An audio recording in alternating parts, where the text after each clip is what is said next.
My daughter left her 5-year-old autistic son at my door and never came back. That was 11 years ago. I raised Nathan myself. Everyone said he'd never succeed. Too different. Too difficult. They were wrong. By 16, he'd contributed to a software project that sold for $3.2 million. Then the news covered his story. 2 weeks later, my doorbell rang. Sarah, my daughter, standing there with a lawyer and documents claiming she'd been involved the whole time. But they had no idea what was coming next. I'm Eleanor Mitchell. I am 68 years old, and this is my story. I'm glad to have you here. Follow my story until the end and comment the city you're watching from. It was an ordinary Friday in November 2010 when my doorbell rang. Cold wind rushed in as I opened the door to find Sarah standing there, looking exhausted, with my grandson Nathan beside her.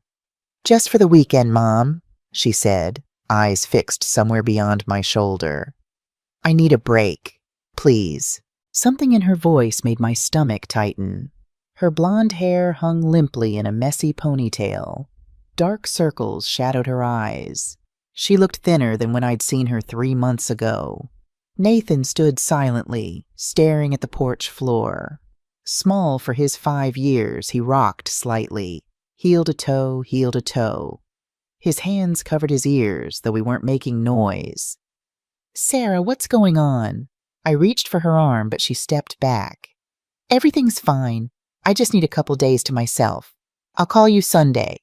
She was already turning away, walking quickly toward her car. "Wait! What about his routines? What does he eat?" I called after her. "Chicken nuggets.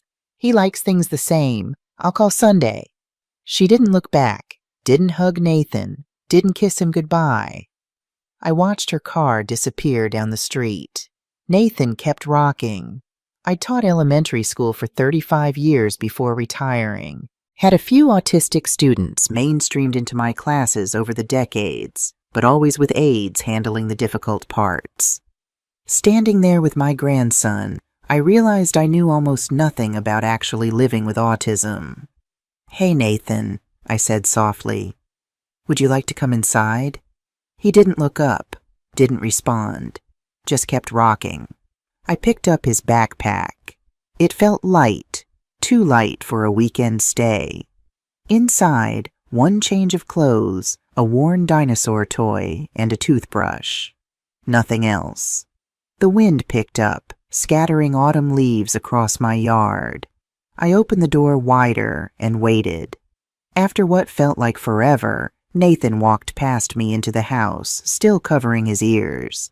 The refrigerator hummed. He flinched. The heater clicked on. He pressed his hands tighter against his head. I closed the door as quietly as I could. Nathan had already moved to the living room, crouching in the corner by the bookshelf. "Are you hungry?" I asked. "Nothing." "Thirsty." He rocked faster. I went to the kitchen, poured water in a yellow plastic cup I kept for when he visited. Those visits were rare, maybe twice a year, always short. Sarah always had reasons they couldn't stay longer. I brought the cup to him, set it on the floor at arm's length. He glanced at it, then resumed rocking. That first night was worse than I could have imagined. I made chicken nuggets and fries for dinner because Sarah had said that's what he ate. Nathan took one look at the plate and turned away. I tried pasta. No, I tried a sandwich. He pushed it across the table. "What do you want to eat?" I asked, fighting to keep my voice calm while panic bubbled inside. He hummed a low monotone and stared at the wall. I gave him crackers. He ate 3. Bedtime was a disaster. I tried to help him brush his teeth and he screamed, not crying, screaming, like I was hurting him. I stepped back and he stopped, but his whole body trembled. "Okay," I said. "Okay, you can skip brushing tonight." I led him to the guest room, tucked the blanket around him the way I thought children liked. He threw it off. I tried again. He screamed. I left the blanket at the foot of the bed and backed away. He didn't sleep. I could hear him humming all night, that same low tone over and over. I didn't sleep either. Saturday morning, I called Sarah. No answer. I left a message. Sarah, honey, call me back. I need to know what Nathan's routines are. She didn't call. I called again Saturday night, Sunday morning, Sunday night. Nothing. One weekend became 1 week, then 2. I took Nathan to my doctor, James Wilson. He'd been my physician for 20 years, had seen me through my husband's death and my own health scares. Has he been formally diagnosed? Dr. Wilson asked, after observing Nathan for a few minutes. I don't know. His mother was supposed to handle that. Dr. Wilson nodded slowly. Well, you're handling it now, Eleanor. He wrote referrals for developmental specialists, speech therapy, and occupational therapy. As he handed me the papers, he paused. This won't be easy, he said gently. But if anyone can do this, it's you. I clutched those papers like a lifeline. For the first time in 2 weeks, I felt like I might not be completely failing this child. By month's end, I'd learned that Nathan needed the same breakfast every day. Scrambled eggs, toast cut corner to corner into triangles, nothing touching on the plate. I learned the route to therapy had to be exactly the same or he'd scream in the car. Right on Maple, left on Oak, straight past the park. Never the shortcut down Pine Street, even when running late. I learned not to touch him unless he initiated contact. No hugs, no pats on the shoulder, no brushing hair from his eyes. I got good at watching instead of doing. Meanwhile, Sarah didn't call, didn't answer my calls. Her voicemail eventually became full. I visited her apartment after 3 weeks. The manager said she'd moved out, no forwarding address. Paid her last month's rent in cash and left in the middle of the night. Christmas approached. I bought presents for Nathan, not knowing what he'd like. The speech therapist suggested sensory toys, so I got weighted blankets, light-up gadgets, and fidget spinners. I set up a small tree, nothing flashy that might overwhelm him. I kept calling Sarah, kept checking places she frequented, kept asking her friends. No one had seen her, or if they had, they weren't telling me. On Christmas Eve, I made sugar cookies, a tradition from when Sarah was little. Nathan didn't help, but he sat at the kitchen table watching me cut shapes. The kitchen smelled like vanilla and butter. The phone rang. I grabbed it, heart pounding. Sarah. Mom! Her voice sounded flat, tired. Thank God. When are you coming to get Nathan? He needs you. I need to know what's happening. Silence stretched between us, filled with static, or maybe just with all we weren't saying. I can't do this anymore, Mom. I froze, cookie cutter poised above the dough. What? He's yours now. I tried. I really tried, but I can't. My hand began to shake. Sarah, wait. The doctors say he'll never be normal. I can't. I'm not strong like you. I've got a chance to start over in California. A new job. A new life. You can't just abandon your child. He's 5 years old. He needs his mother. Her voice broke. I'm not abandoning him. I'm leaving him with someone better than me. You've always been better at everything. The line went dead before I could respond. I called back. It rang and rang. No answer. I tried again. Voicemail. I stood in the kitchen, phone in hand, cookies burning in the oven, smoke starting to curl up. I barely noticed until the alarm blared. Nathan screamed at the noise. I rushed to silence the alarm, pulled out the blackened cookies. Nathan kept screaming, hands pressed so tightly against his ears I feared he might hurt himself. When he finally calmed, I sat on the floor, back against the cabinet, surrounded by burnt cookies and shattered Christmas plans. I thought about Sarah as a little girl, making these same cookies with me. When had I lost her? How had we ended up here? Nathan appeared in the doorway. He looked at me for a long moment, longer than he'd ever looked at me before. Then he walked to the counter, picked up the yellow cup I'd given him that first day, and brought it to me. He set it on the floor beside me. I looked at the cup, looked at him. He went back to the living room. I cried sitting there on the kitchen floor with a burnt cookie sheet and a yellow plastic cup. It was the first thing he'd ever given me. The day after Christmas, I called my friend Judith Blackwell, an attorney specializing in family law. I sat in her office while Nathan arranged pens on her desk by color. "You need legal guardianship," Judith said. "Without paperwork, Sarah could return at any time and take him. You'd have no rights." My stomach churned. "But she's his mother, and she abandoned him. If you want to protect Nathan, you need legal standing." I watched Nathan meticulously aligning the pens. In just 1 month, he'd become my responsibility, my purpose. What if she's going through something temporary? Depression or something? What if she gets better and wants him back? Judith leaned forward, her expression kind but firm. "Eleanor, listen to me. She left her autistic 5-year-old with minimal supplies, no medical information, and no contact for over a month. She told you directly she's starting over in California. This isn't a weekend breakdown. This is abandonment." The truth hit me like a physical blow. I'd been making excuses for Sarah, just like I always had. When she dropped out of college, when she couldn't hold jobs, when she got pregnant and wouldn't tell me who the father was.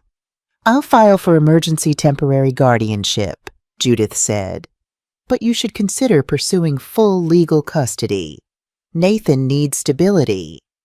That night I dug through old photo albums, pictures of Sarah growing up, her toothy first-grade smile, her sullen teenage years, holding baby Nathan in the hospital, looking overwhelmed rather than joyful.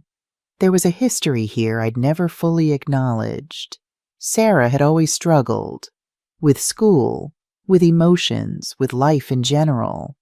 Everything seemed harder for her than for other people. Had I pushed her too hard?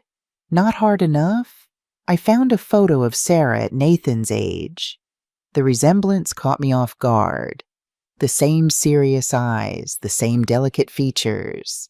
But where Sarah had been an outgoing, talkative child, Nathan lived mostly in his own world. When Sarah was 7, her father, my husband James, died of a heart attack. It devastated us both. I threw myself into work, into being both mother and father. Maybe I missed something crucial in my grief. Maybe she needed more than I gave her. I looked at the photo of baby Nathan again. Sarah was only 22 when he was born. So young, and suddenly responsible for a child with special needs. I'd offered to help, but she'd always been fiercely independent, determined to prove she could manage without me. Until she couldn't. A memory surfaced. Sarah at 16 screaming during one of our fights. "You think you're so perfect. You think you know everything. Someday I'll show you what it feels like when someone walks away." Had she been planning this all along? No, that wasn't fair. But something had broken in Sarah long before Nathan came along. I just hadn't wanted to see it. The temporary guardianship was granted quickly. The judge looked at the evidence. Sarah's absence, my teaching background, the stable home I could provide, and made his decision. "We'll revisit this in 6 months, he said. "If the mother hasn't made substantial efforts to resume care by then, we'll consider permanent arrangements." 6 months. It seemed like an eternity and a heartbeat all at once. Finding the right school for Nathan became my mission. The public school offered special education services, but after visiting the classroom, chaotic, noisy, with one overworked teacher handling 10 children with various disabilities, I knew it wouldn't work for him. There was a private school specializing in autism, but the tuition was $30,000 a year. My teacher's pension wouldn't stretch that far. "There's another option," Nathan's speech therapist suggested. Mainstreaming with proper support. He's very bright. With the right accommodations, he could thrive in a regular classroom. I thought of my own classroom, how I'd struggled to give enough attention to the few special needs students I'd had. But I also remembered their triumphs, how they'd blossomed when given the right tools. After countless meetings, evaluations, and what felt like 1,000 forms, we created an individualized education plan for Nathan. He would attend the local elementary school with support services, a part-time aide, speech therapy, sensory breaks when needed. His first day, I was more nervous than he was. I watched him walk into the classroom, back straight, dinosaur clutched in one hand. He didn't look back at me, didn't wave goodbye, just walked to his assigned seat and began arranging pencils in perfect alignment. I sat in my car for an hour, unable to leave. What if the other kids were cruel? What if the teacher lost patience? What if he had a meltdown and I wasn't there? When I picked him up, his teacher, Ms. Martinez, smiled. He did wonderfully, Mrs. Mitchell, very focused. He even helped another student with a math problem. I looked at Nathan in surprise. You did? He didn't answer, didn't look at me, but something about his posture seemed proud. That night he ate all his dinner for the first time. A small victory that felt enormous. The months passed in a blur of therapies, school meetings, doctor appointments. Nathan had good days and bad days. Days when he'd make eye contact, follow directions, even say a word or two. And days when he'd melt down completely, screaming for hours over a change in routine or a shirt tag that bothered him. By the time the 6-month court date arrived, I had a routine. I had a system. I had research and notes and a network of other caregivers who understood. What I didn't have was any contact from Sarah. Judith prepared me for the hearing, sitting at my kitchen table late one night after Nathan was asleep. The judge will want to know if you've heard from her. Nothing, I said. Not a call, not a letter, not a birthday card for Nathan. Judith nodded, making notes. And you've tried to contact her? Every way I know how. Her phone is disconnected. I hired a private investigator who found a Sarah Mitchell in San Francisco who might be her, but when he went to the address, she'd already moved on. The good news, Judith said, is that her absence strengthens your case for permanent guardianship. And the bad news. Without terminating her parental rights completely, which is much harder to do, she could still reappear someday and challenge the arrangement. I looked toward Nathan's room, where his nightlight cast star patterns on the ceiling. In 6 months, he'd become my whole world. The thought of losing him made it hard to breathe. What do I need to do? I asked. Document everything, Judith advised. Every therapy session, every school meeting, every attempt to contact Sarah. Build a paper trail showing you're providing stability while she's chosen to disappear. The judge granted permanent guardianship. Sarah didn't appear for the hearing. I was now legally responsible for Nathan in every way except the final one. I wasn't his mother. As we left the courthouse, Nathan reached for my hand, a rare gesture that brought tears to my eyes. His small fingers curled around mine, not quite looking at me, but connecting nonetheless. That night I started a journal. I wrote down everything. Nathan's progress, his challenges, my fears and hopes. If Sarah ever came back, I wanted a record of every day she'd missed. I also recorded my attempts to find her. The investigator reports, the unanswered letters, the child support that never came. Part of me still hoped she'd return, healthier and ready to be Nathan's mother again. Another part dreaded that very possibility. Spring turned to summer. Nathan's 6th birthday came and went. No word from Sarah. I threw him a small party, just us and his therapists, who'd become like family. He didn't blow out the candles or open presents the way typical children might. but he smiled when I cut his cake into perfect squares. That summer, I converted my home office into a proper bedroom for him, painted the walls blue, the only color he seemed to notice, installed blackout curtains to help him sleep, bought weighted blankets and sensory toys recommended by his occupational therapist. My friends began to drift away. They couldn't understand my new life, the constraints of Nathan's needs. No more impromptu lunches, no more book club meetings that ran late, no more weekend trips to the beach. "Don't you resent it?" my friend Marlene asked over coffee, a rare outing while Nathan was at therapy. "Raising a child at our age, especially one with challenges?" I stirred my coffee, choosing words carefully. "He's not a burden, Marlene. He's a child who needs me." "But it's not fair," she persisted. "Sarah dumps him on you and disappears to live her life, while you're stuck changing yours completely." Her words stung because a small, shameful part of me had thought the same thing in my darkest moments.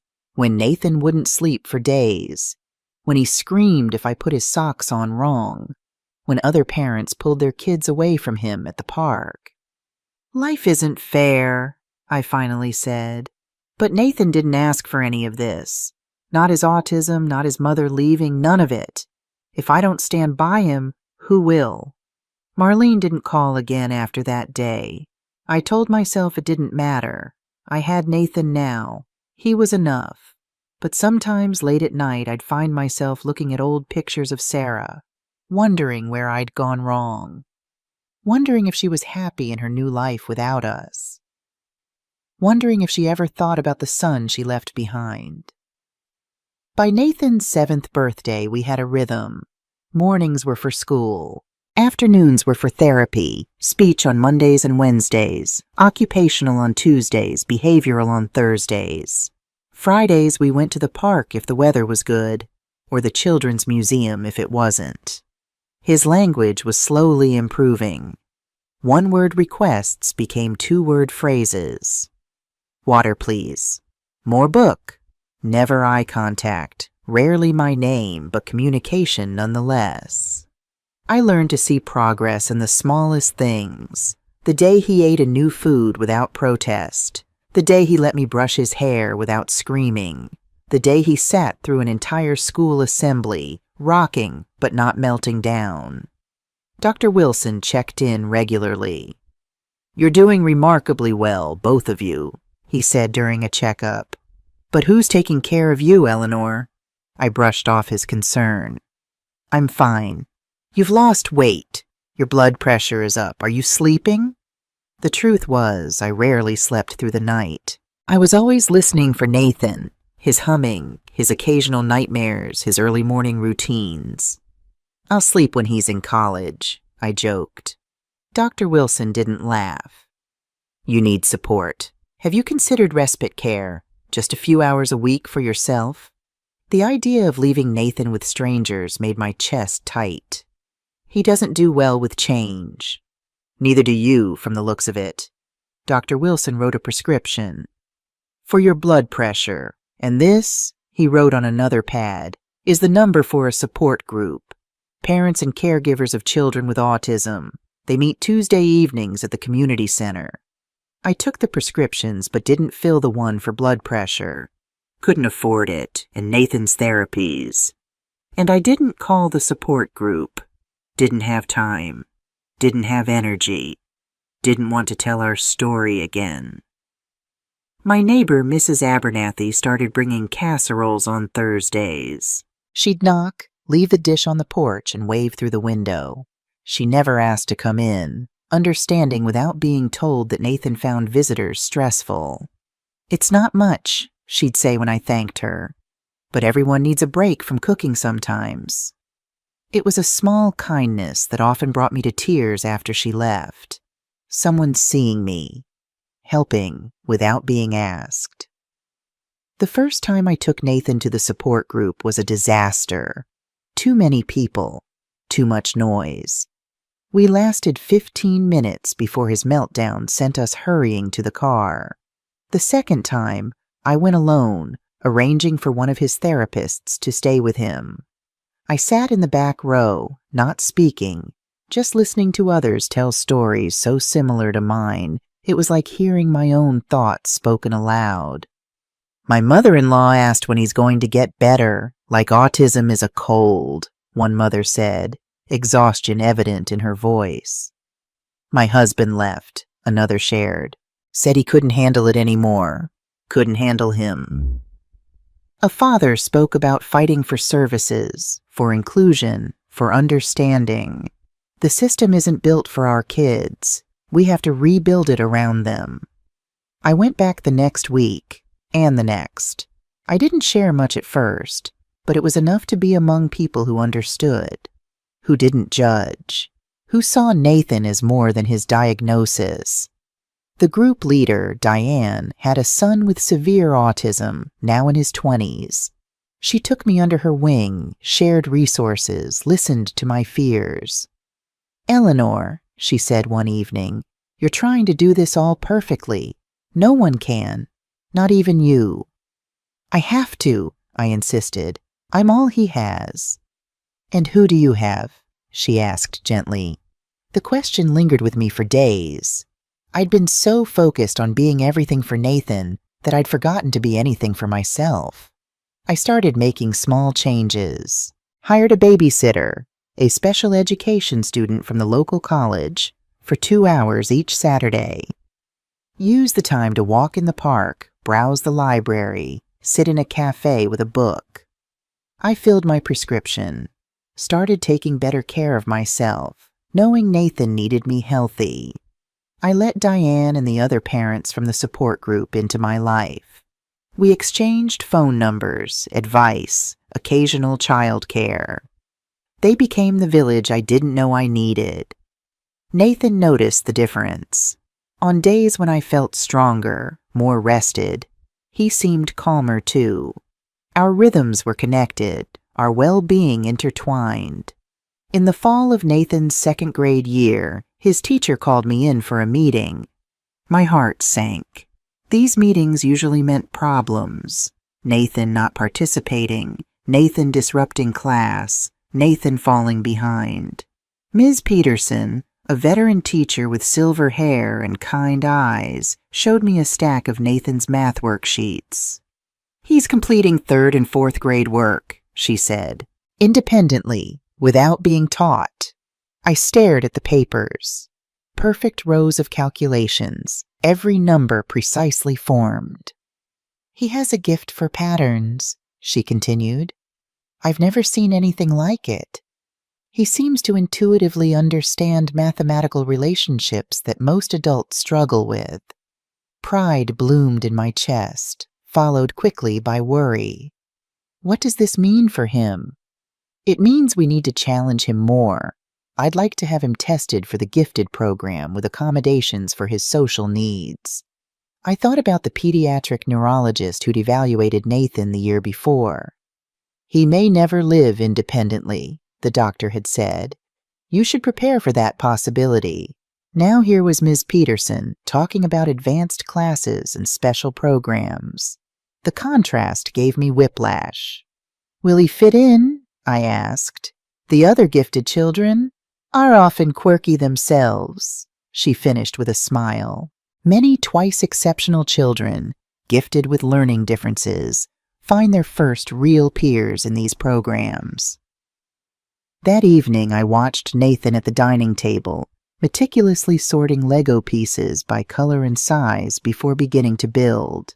Each piece had a place, a purpose in his ordered world. "Your teacher thinks you're very good at math," I said. He didn't look up, but his hands paused briefly, listening.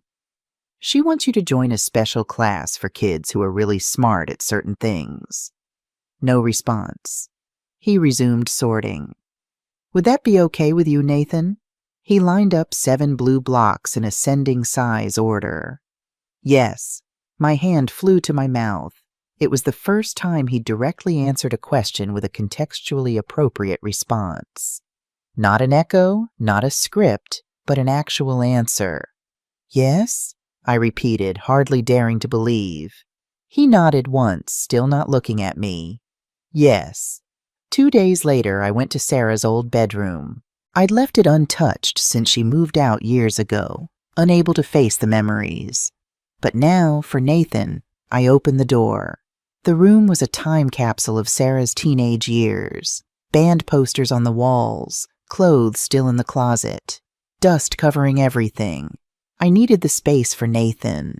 A sensory room, the therapists called it. Somewhere he could go when overwhelmed, with tools to help him regulate his emotions. We couldn't afford specialized equipment, but I could repurpose this room, this space that had belonged to the mother who left him. I packed Sarah's things into boxes. Most went to storage, but some, photo albums, childhood mementos, a few favorite books, I kept in my closet. For Nathan someday, if he asked about her, or for Sarah, if she ever came back. The room transformation took weeks. I painted the walls a soothing green, installed a swing that Nathan could rock in, created a corner with weighted blankets and noise-canceling headphones, added fiber optic lights that changed color with the touch of a button. When it was finished, I brought Nathan to see it. He stood in the doorway, taking it all in. Then, without a word, he went straight to the swing and climbed in. "Do you like it?" I asked. He swung gently, back and forth. "My room," he said. "Yes," I agreed, throat tight with emotion. "Your room." That night, for the first time in 2 years, Nathan slept through the night. So did I. The first time I truly understood Nathan's extraordinary mind, he was 8 years old. I found him in the living room at dawn, kneeling on the floor with the bin of toy cars I'd bought him. He was lining them up in a perfect row, but it wasn't random. He'd arranged them by color, but in a way I couldn't understand at first. I sat on the couch and watched. Red car, then one slightly more orange, then one more orange than the last, then yellow-orange, then yellow-green, on and on. A gradient so subtle I had to squint to see the differences. He'd organized them by shade perfectly. "That's amazing, Nathan," I said. He didn't look at me, but he kept arranging. Later that week, his gifted program teacher called. "Nathan completed a pattern recognition test today," Mrs. Winters said. "He finished it in under 5 minutes. It usually takes students an hour." "Was it correct?" I asked. "Perfect score. Eleanor, I don't think you understand. This test is designed for much older children. Nathan completed it faster than I could have." I thought about the cars, the color gradient no one had taught him. What does this mean for his future? Mrs. Winters hesitated. "It's complicated. His social challenges are significant, but his pattern recognition, his mathematical intuition, these are extraordinary gifts." The gap between Nathan's abilities and challenges widened as he grew. By 9, he could multiply 3-digit numbers in his head, but couldn't order his own meal at a restaurant. He could memorize entire books, but struggled to answer, "How are you?" with anything but an echo of the question. His sensory sensitivities remained severe. Certain sounds, the school bell, the blender, the neighbor's dog, could trigger hours of distress. Clothing tags, seams in socks, unexpected touches were all potential landmines in our daily routine. But we adapted. I cut tags out of all his clothes, bought seamless socks, prepared him for loud noises when I could, created visual schedules so changes wouldn't catch him off guard, and I documented everything. Every therapy session, every doctor visit, every school meeting, every milestone and setback. Partly for myself, to see our progress when days got hard. Partly for Nathan, so he'd have a record of his journey someday. And partly, though I rarely admitted it, for Sarah, in case she ever came back. In case she ever asked what she'd missed. 3 years had passed with no word from her. I'd stopped hiring investigators, stopped sending letters to her last known addresses. The pain had dulled to an ache that flared only occasionally. Nathan's birthday, Christmas, when he achieved something remarkable that she should have seen. I focused instead on the present, on Nathan's growing independence. He could dress himself now, prepare simple meals, follow his visual schedule without reminders. Small victories that felt monumental. The day he came home from school in 4th grade and announced, "I made a friend," I had to sit down overwhelmed by emotion. "That's wonderful," I managed to say. "What's their name?" "Michael. He likes dinosaurs too." 2 sentences about another person, a connection. I marked the date in my journal with stars around it. The gifted program created new opportunities. Nathan started attending a weekly coding class designed for advanced students. The instructor, Mr. Robinson, quickly recognized his unique abilities. "He thinks differently," Mr. Robinson told me. "Most kids follow the lessons step by step. Nathan sees the entire system at once, understands how all the parts connect." "Is that good?" I asked. "It's extraordinary. Some of the greatest innovations in technology come from minds that work differently, from people who see patterns others miss." For the first time, I began to think of Nathan's autism not as something to overcome, but as an integral part of who he was. Not despite, but because. When Nathan turned 10, I bought him his own computer. Not the latest model, my teacher's pension only stretched so far, but a decent refurbished laptop.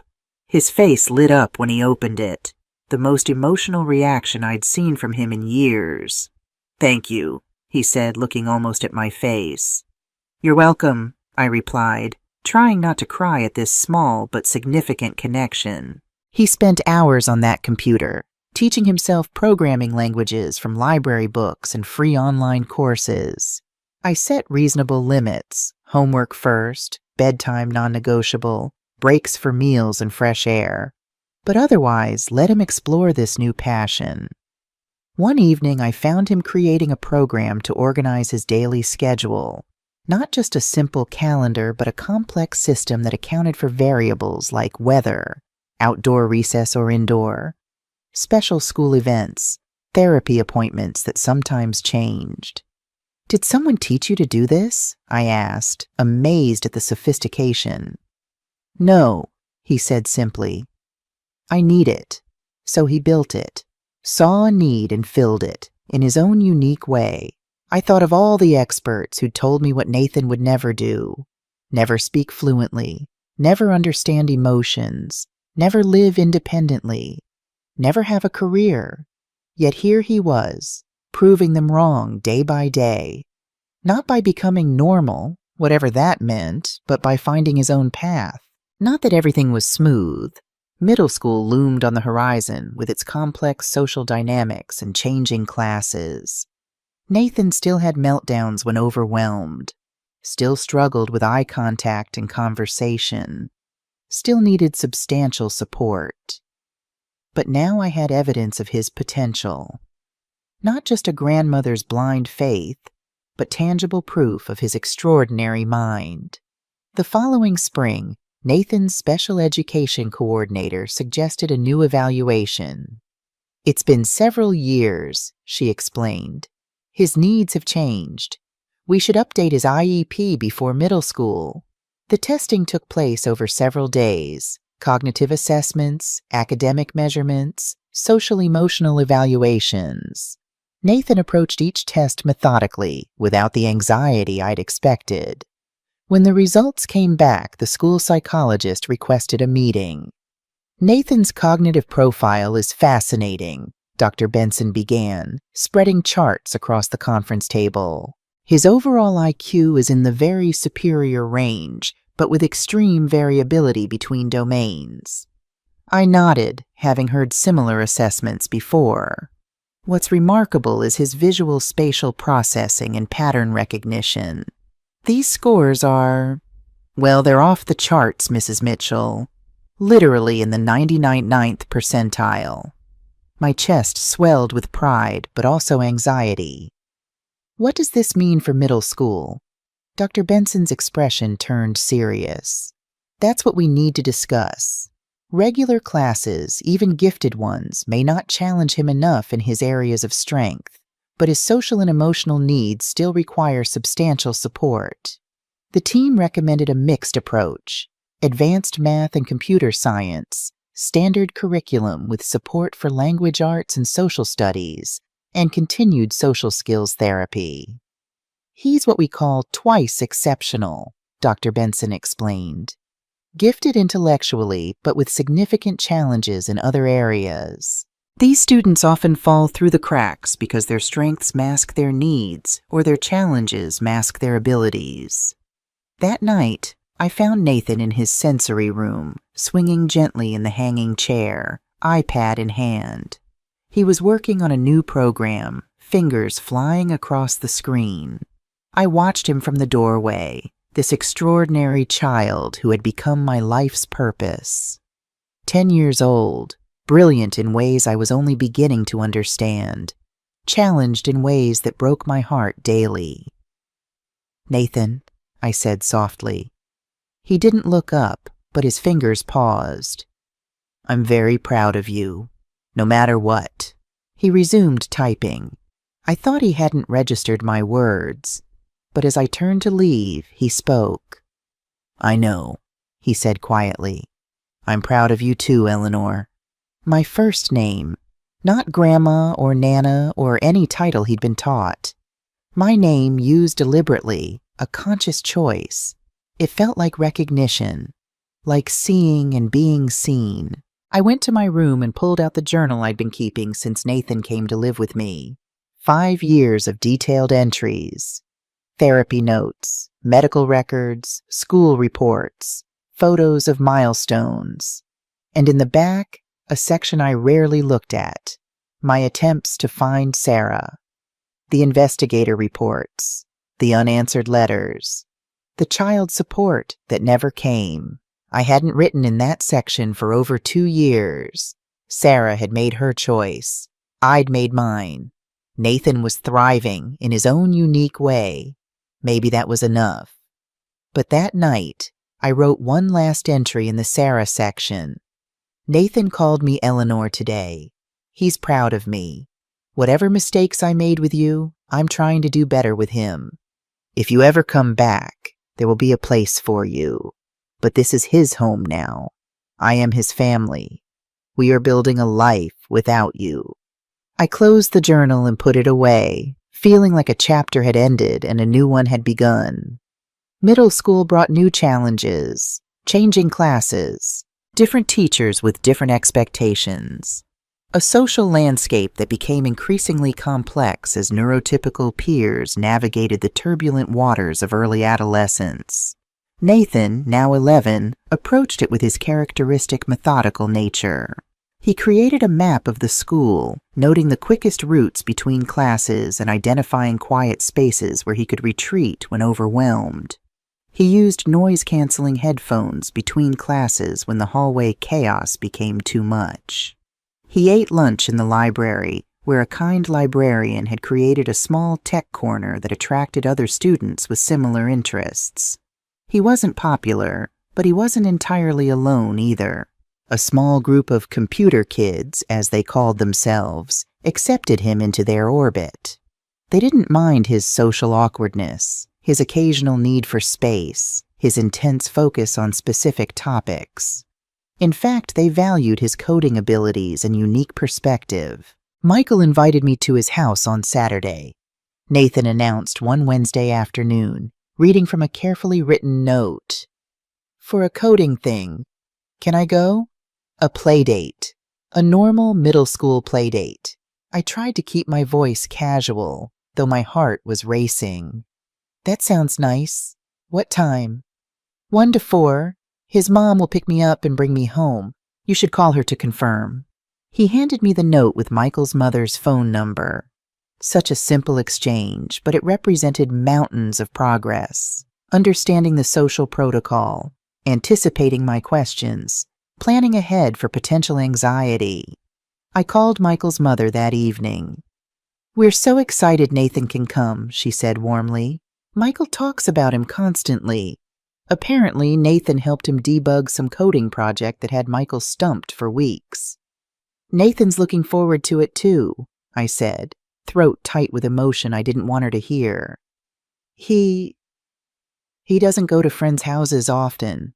Michael mentioned that Nathan might need some accommodations. He asked if we could keep the house quiet and have a space where Nathan could take breaks if needed. I blinked back tears. "Michael said that?" "He did. They've become quite close this year.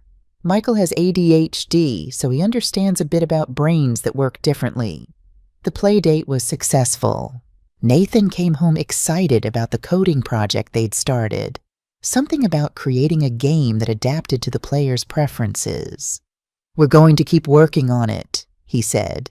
"It's complicated." "I'm glad you had fun," I said, watching him carefully organize his backpack for the next school day. "It wasn't just fun," he corrected in the literal way that was so characteristic. "It was productive. We make a good team because I see patterns and Michael has creative ideas."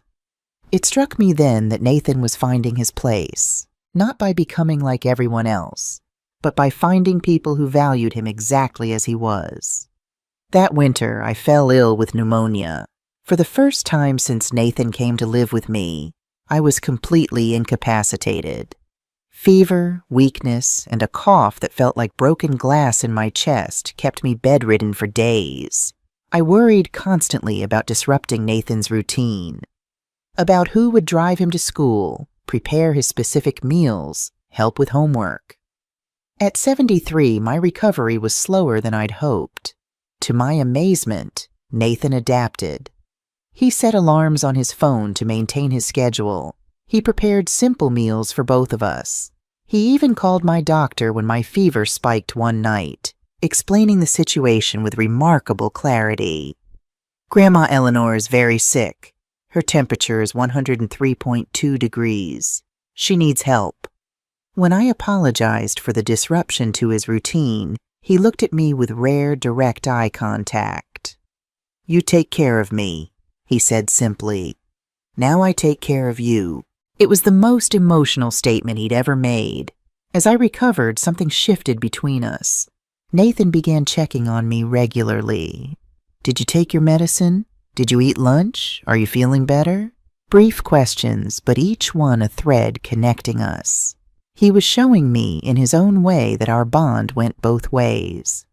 By the time Nathan entered 7th grade at age 12, technology had become more than a special interest. It was his primary method of engaging with the world. He communicated more easily through text and email than face-to-face. He used apps to navigate social situations that confused him.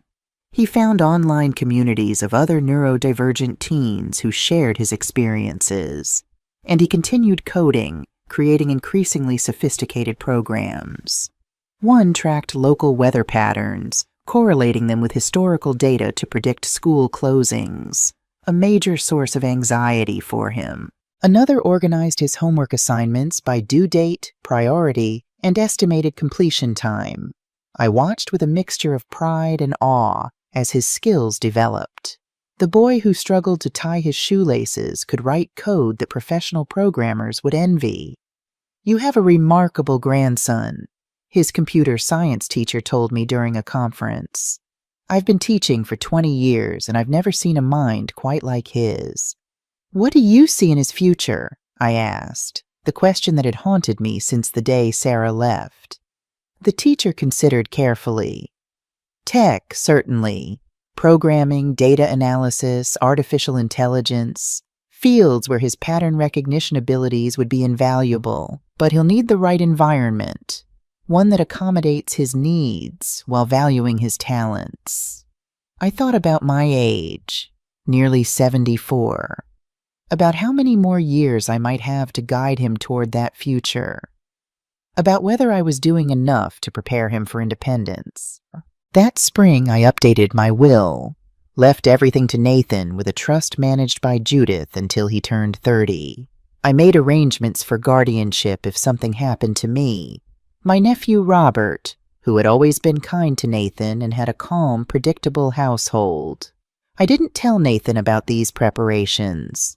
No need to worry him with thoughts of losing me, but I needed to know he would be secure, no matter what. What I couldn't prepare for was Sarah's return. After almost 8 years of silence, I'd stopped expecting it. Stopped looking for her in every woman with blonde hair at the grocery store. Stopped checking my phone for missed calls. Nathan rarely asked about her anymore. When he was younger, there had been questions. Where's Mom? When is she coming back? Why did she leave me? Simple questions with complicated answers. I'd always been honest, in age-appropriate ways. Your mom wasn't ready to take care of you. She loved you but couldn't give you what you needed. Sometimes adults make decisions they can't take back. As he got older, the questions became more pointed. Did she leave because I'm autistic? That one pierced my heart. No, Nathan. She left because she wasn't ready to be a mother to any child. It wasn't about you. It was about her. Whether he believed me, I couldn't tell. By 12, he seemed to have filed Sarah away as a fact of his history rather than an active presence in his life. He had her eyes, her delicate features, her quick mind. But his life was with me now. Until one ordinary Tuesday in October. Nathan was at coding club after school. I was preparing dinner, chicken cut into perfect same-sized pieces, rice measured precisely, broccoli separated into individual florets, nothing touching on the plate. The doorbell rang. I wasn't expecting anyone. Nathan had a key. Deliveries came earlier in the day. I wiped my hands on a towel and went to the door, looking through the peephole out of habit. My heart stopped. Sarah stood on the porch. 8 years older, hair shorter, dressed in business casual rather than the bohemian style she'd favored before. But unmistakably Sarah. My daughter. Nathan's mother. I opened the door with shaking hands. "Mom," she said, her voice deeper than I remembered. Sarah. My voice sounded distant in my own ears. "What are you doing here?" She shifted her weight from one foot to the other. "I wanted to see him. Nathan, I've been getting my life together. I think I'm ready now." Ready. After 8 years of silence, she thought she was ready. "I'll need some time to think about this," I told Sarah as she stood on my porch. "Nathan will be home soon, and he doesn't handle unexpected changes well." Disappointment flickered across her face, but she nodded. "I understand. Here's my number. I'm staying at the Bayview Hotel downtown. I'll be in town for a few days." After she left, I leaned against the closed door, heart hammering. 8 years of silence, and now she wanted to waltz back into our lives. I had so many questions. Why now? What did she want? Was she really better, or would she disappear again? I didn't have time to process my own feelings. Nathan would be home soon, and I needed to decide whether to tell him about Sarah's visit. Autism made unexpected emotional situations particularly challenging for him. If I told him, would it disrupt the stability we'd worked so hard to build? When Nathan arrived home, I decided on honesty. "Nathan, something unexpected happened today," I said as he arranged his dinner into perfect sections. "Your mother came to visit." His fork paused halfway to his mouth. He set it down precisely. "Sarah Mitchell came here?" "Yes. She wants to see you." Nathan processed this information with his characteristic thoroughness. "Why now? She's been absent for 8 years, 2 months, and 14 days. His precise tracking of her absence didn't surprise me. Nathan remembered dates, numbers, patterns with perfect clarity. "She says she's been getting her life together and feels ready to reconnect." "Is she staying?" he asked, still not looking up. "No, she's at a hotel. She'll be in town for a few days." Nathan resumed eating, methodically working through each section of his plate. "Do I have to see her?" "No," I said firmly. "This is your decision. If you want to see her, we can arrange it. If you don't, that's perfectly fine. He considered this while finishing his meal. Finally, he said, I need more data before deciding. What is her current psychological state? Has she maintained employment? Does she still consume alcohol at statistically concerning rates? I blinked, surprised by his perceptiveness. I'd never told him about Sarah's drinking problems. How did you know about the alcohol? I found her bottles hidden in the bathroom cabinet when I was 5. The pattern indicated secretive consumption consistent with alcohol dependency. My brilliant, observant boy. Even at 5, processing the world in his unique way. I don't know all the details of her current life, I admitted. But we could make a list of questions if you decide to meet her. He nodded once. Decision made. I will see her, once, with you present, in a neutral location with minimal sensory stressors and a clear exit strategy. His logical approach to this emotional minefield was pure Nathan. I felt a swell of pride in his maturity. The meeting took place at a quiet cafe Nathan had approved in advance. We arrived early so he could select a corner table away from speakers and kitchen noise. Sarah arrived precisely on time, her eyes brightening when she saw Nathan. You've grown so much, she said, sitting across from him. Nathan didn't look up. Human males typically increase in height by approximately 5 inches per year during puberty. Sarah glanced at me, uncertain how to respond to his factual statement. I gave her an encouraging nod. That's true, she said. How are you doing in school? Your grandmother mentioned you're in advanced classes. For 20 minutes, Nathan answered her questions with precise, minimal responses. Yes, he excelled at mathematics and computer science. No, he didn't play sports. Yes, he had one friend named Michael. Then, without warning, he asked, Why did you leave me? Sarah's face paled. She looked down at her untouched coffee. That's complicated, Nathan. Most human behaviors have multiple causal factors. I understand complexity. Please explain. I held my breath, uncertain whether to intervene. But Sarah straightened her shoulders and met his gaze, or at least looked at his forehead, as I'd taught her. When you were diagnosed with autism, I wasn't prepared. I was young, only 22. I was struggling with my own problems, depression, anxiety, alcohol abuse. I convinced myself you'd be better off with your grandmother, who knew how to take care of you properly. Her voice cracked. It was wrong to leave the way I did. There's no excuse for that. Nathan processed this information silently. Finally, he asked, Are you still consuming alcohol at dependency levels? Sarah shook her head. No, I've been sober for 14 months. I'm in recovery, going to meetings, working with a therapist. Relapse statistics for alcohol dependency indicate a 40-60% probability of recurrence, Nathan stated. That's true, Sarah acknowledged. Recovery isn't linear, but I'm committed to staying sober one day at a time. Why have you returned now? Nathan asked, his most pointed question yet. Sarah hesitated, and I tensed. If she lied, Nathan would know. His ability to detect patterns, including patterns of deception, was extraordinary. I've been following your progress through occasional calls to your school, she admitted. When I heard you were excelling in computer science, I felt proud. I wanted to reconnect. I also... She paused. I wanted to apologize. For leaving. Nathan tilted his head slightly, his version of thoughtful consideration. Apology is a social construct designed to repair damaged relationships.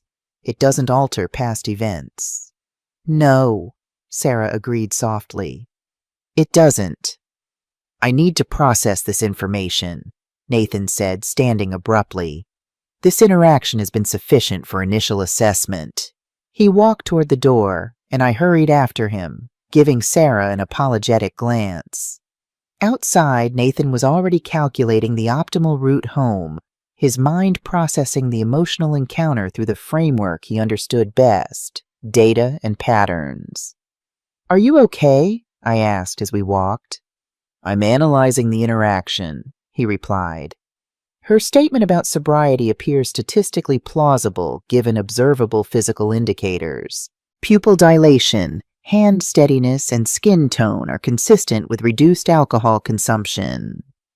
Only Nathan would assess his mother's recovery through physiological markers rather than emotional ones. "What did you think about her apology?" I ventured. He considered this for several steps. Insufficient data for complete assessment. Genuine remorse requires behavioral change sustained over time. Words alone are statistically poor predictors of future actions. At 13, my grandson had a more clear-eyed view of human nature than many adults. Sarah called the next day, anxious to know what Nathan thought. "He needs time," I explained. "This is all very new for him." "I understand," she said, though the disappointment in her voice was evident. "I'm heading back to California tomorrow, but I'd like to keep in touch.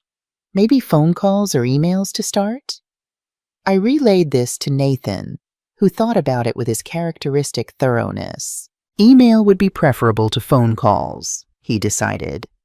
Written communication allows for processing time and reduces social complexity. Parameters should be clearly established. Frequency, topics, expectations.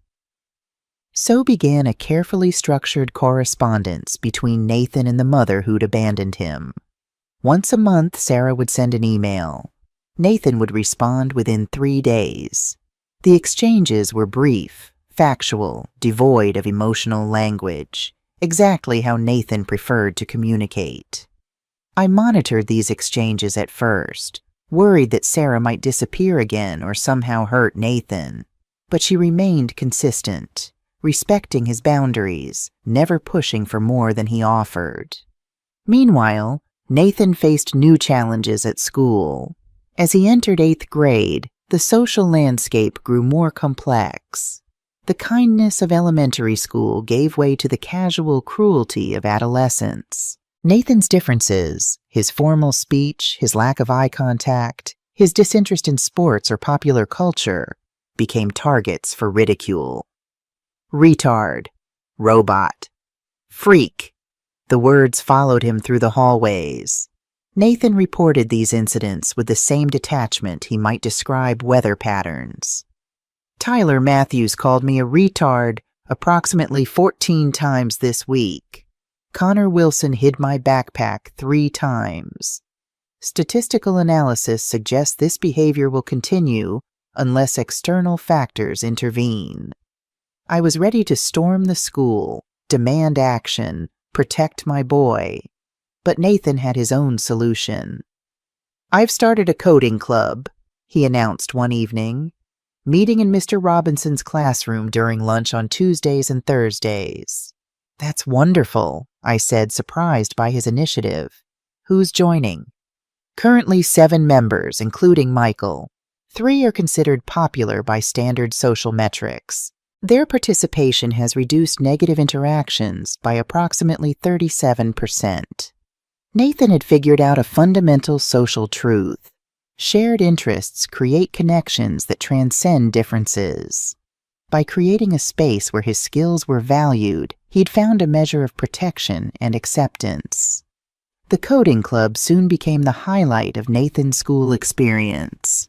Under Mr. Robinson's guidance, they entered a regional programming competition for middle schoolers. Nathan led the team, his extraordinary pattern recognition abilities and algorithmic thinking perfectly suited to the challenge. They won first place with a program that optimized school bus routes to reduce fuel consumption. The local newspaper ran a small story about their victory, featuring a photo of Nathan standing awkwardly beside his teammates, not quite smiling but clearly proud. I cut out the article and sent a copy to Sarah. Her response came not to me, but in her monthly email to Nathan. Congratulations on your programming victory. Your solution showed remarkable creativity and practical application.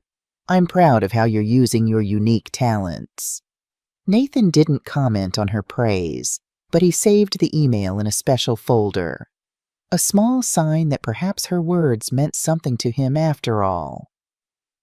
As Nathan approached high school, we faced a critical decision. The local public high school was large and impersonal, nearly 3,000 students, crowded hallways, overworked teachers. Not an environment where Nathan would thrive. There were private options, but the costs were prohibitive on my teacher's pension. The autism-specific schools focused primarily on life skills for students with more significant challenges than Nathan's. He needed academic rigor with social and sensory accommodations, a rare combination. After extensive research and countless meetings, we found Harper Academy, a small private school with a twice-exceptional program specifically designed for gifted students with learning differences. The tuition was steep, but they offered a substantial merit scholarship based on Nathan's extraordinary mathematical abilities. The transition to high school brought expected challenges. New building, new teachers, new expectations. Nathan struggled with the sensory overload of changing classes, the unpredictability of discussions, the social complexity of adolescence. There were meltdowns during the first month, moments when the world became too much, and he retreated into himself, rocking and humming in the school counselor's office while I was called to pick him up. "I'm failing," he said during a particularly difficult week, his voice flat but his hands trembling with emotion. "You're adjusting," I corrected gently. "There's a difference." We worked with his teachers to create accommodations, permission to wear noise-canceling headphones between classes, a pass to leave overwhelming situations, extended time on assignments with heavy writing components. Gradually, day by day, Nathan found his rhythm at Harper Academy. His computer science teacher, Ms. Chen, recognized his exceptional abilities immediately and became his strongest advocate. "Nathan sees solutions that wouldn't occur to most programmers," she told me during a parent conference. "He approaches problems from angles I've never considered." She recommended him for a summer coding camp at MIT, an intensive 2-week program for exceptional high school students. The cost made my heart sink, but Ms. Chen had already investigated scholarship options. "This could be transformative for him," she urged. "He'll be among peers who think like him, with instructors who can challenge him at his level." When I discussed it with Nathan, his response surprised me. The dormitory living situation presents significant sensory challenges. Shared bathrooms, unknown food options, unpredictable roommate behaviors. I hadn't even considered these practical obstacles. "What if I came to Boston with you, stayed in a hotel nearby?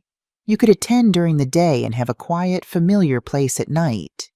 He considered this solution, running calculations in his head. That would reduce variables by approximately 64%, acceptable parameters. The MIT program proved to be exactly what Ms. Chen had promised, transformative. For the first time, Nathan was surrounded by young people who shared his passion for coding and his unique way of thinking. Several were openly neurodivergent themselves, on the autism spectrum with ADHD, or twice exceptional like him. "There's another person who prefers indirect communication and pattern analysis," he reported during our first evening in the hotel. This, from Nathan, was the equivalent of saying he'd made a friend. By the end of the 2 weeks, he'd collaborated on a complex programming project, exchanged contact information with 3 peers, and even participated in a group presentation, something that would have been unthinkable months earlier. "The program instructors indicated my pattern recognition abilities are statistically unusual," he told me on our flight home. "Dr. Melton suggested I might consider MIT for undergraduate studies." Pride swelled in my chest. College had always been my hope for Nathan, but hearing it affirmed by MIT instructors made it feel more attainable. When we returned home, Nathan immediately began expanding the project he'd started at MIT, a system for detecting patterns in document authentication. He explained it to me in technical terms I couldn't fully follow, but I understood the core concept: using algorithms to verify whether digital documents had been altered or falsified. This has practical applications in security, legal verification, and fraud prevention, he explained, fingers flying across his keyboard as he refined the code. Current systems rely on simplistic checksum protocols. My approach incorporates multivariable pattern analysis. I nodded as if I understood completely, which made the corners of his mouth twitch in what I'd come to recognize as his version of amusement. He knew perfectly well I couldn't follow the technical details, but he appreciated my interest. As Nathan's sophomore year of high school began, Ms. Chen connected him with an opportunity that would change everything: an internship at TechSphere, a software development company specializing in security solutions. Typically reserved for college students, they were willing to make an exception after reviewing Nathan's MIT project and Ms. Chen's glowing recommendation. The statistical probability of acceptance is low, Nathan said as we prepared for his interview. My age and social limitations present significant obstacles. They're interested in your mind, not your age, I reassured him. Just be yourself and explain your project clearly. The interview lasted nearly 2 hours, far longer than scheduled. I waited anxiously in the reception area, imagining all the ways things could be going wrong. When Nathan finally emerged with the department head, Vanessa Wright, his expression revealed nothing, but hers was impressed. "Your grandson is remarkable, Mrs. Mitchell," she said, extending her hand. "His technical knowledge exceeds most of our junior developers." Relief washed through me. "Thank you. We certainly think so. We'd like to offer him an internship," she continued, "with modifications to accommodate his age and specific needs." I glanced at Nathan, who stood with perfect posture, hands clasped behind his back as we'd practiced. His face remained neutral, but I could see the slight bounce in his heels, a stim that indicated excitement. "What sort of modifications?" I asked. "Shorter hours, a dedicated workspace away from high-traffic areas, and a mentor who understands neurodiversity. My brother is on the spectrum," she added with a smile. "I have some familiarity with the challenges and the gifts." The TechSphere internship transformed Nathan. Working 12 hours a week after school, he thrived in the structured environment where his unique abilities were valued. His mentor, Marcus, recognized Nathan's talent for pattern recognition and assigned him to projects that leveraged this strength. "The kid's a natural at security protocols," Marcus told me during a check-in meeting. "He spots vulnerabilities the rest of us miss completely. We're incorporating his authentication methods into our next security update." Nathan came home each day mentally tired but energized in a way I'd never seen before. For the first time, his differences were being treated as assets rather than limitations. His direct communication style, once seen as a social deficit, was appreciated in a field where precision mattered. "Marcus says my code is elegant," he reported one evening, a hint of pride in his usually flat tone. "He's asked me to expand the verification algorithm for the company's new security platform." I was thrilled by his success, but also worried about balance. "How are you managing the workload with school?" "Efficiently," he replied. "The practical application of programming concepts actually enhances my understanding of theoretical coursework. It's synergistic rather than competitive." Only Nathan would describe his busy schedule in terms of efficiency and synergy. But he was right. His schoolwork wasn't suffering.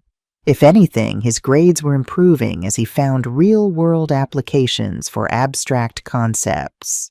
As Nathan's 16th birthday approached, Sarah's monthly emails became more frequent, evolving into weekly check-ins.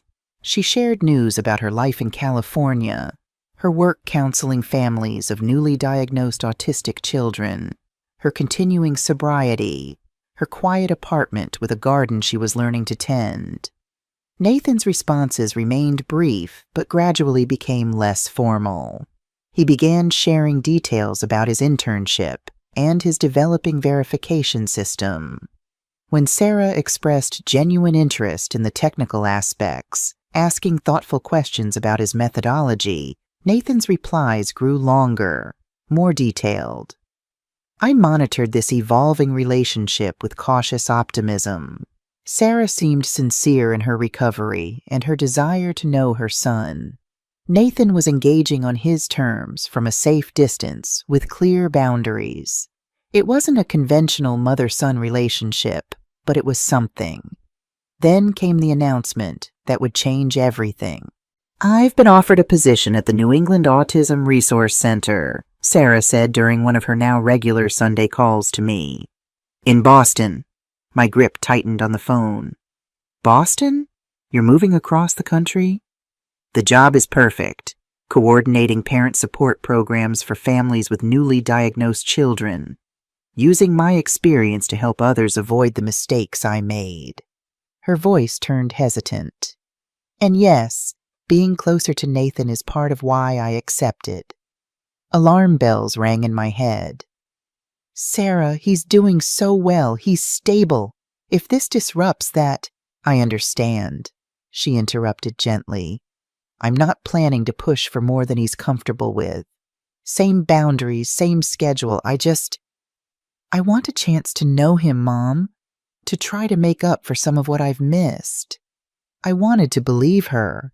After nearly a year of consistent contact, she'd given no reason to doubt her sincerity. But 11 years of absence had built a wall of caution that couldn't be dismantled in months. "Just follow his lead," I finally said. "He'll let you know what he needs." "I will," she promised. "And Mom, thank you for everything you've done for him, for being what I couldn't." When I told Nathan about Sarah's planned move, he processed the news with his characteristic analysis. Geographic proximity introduces new variables.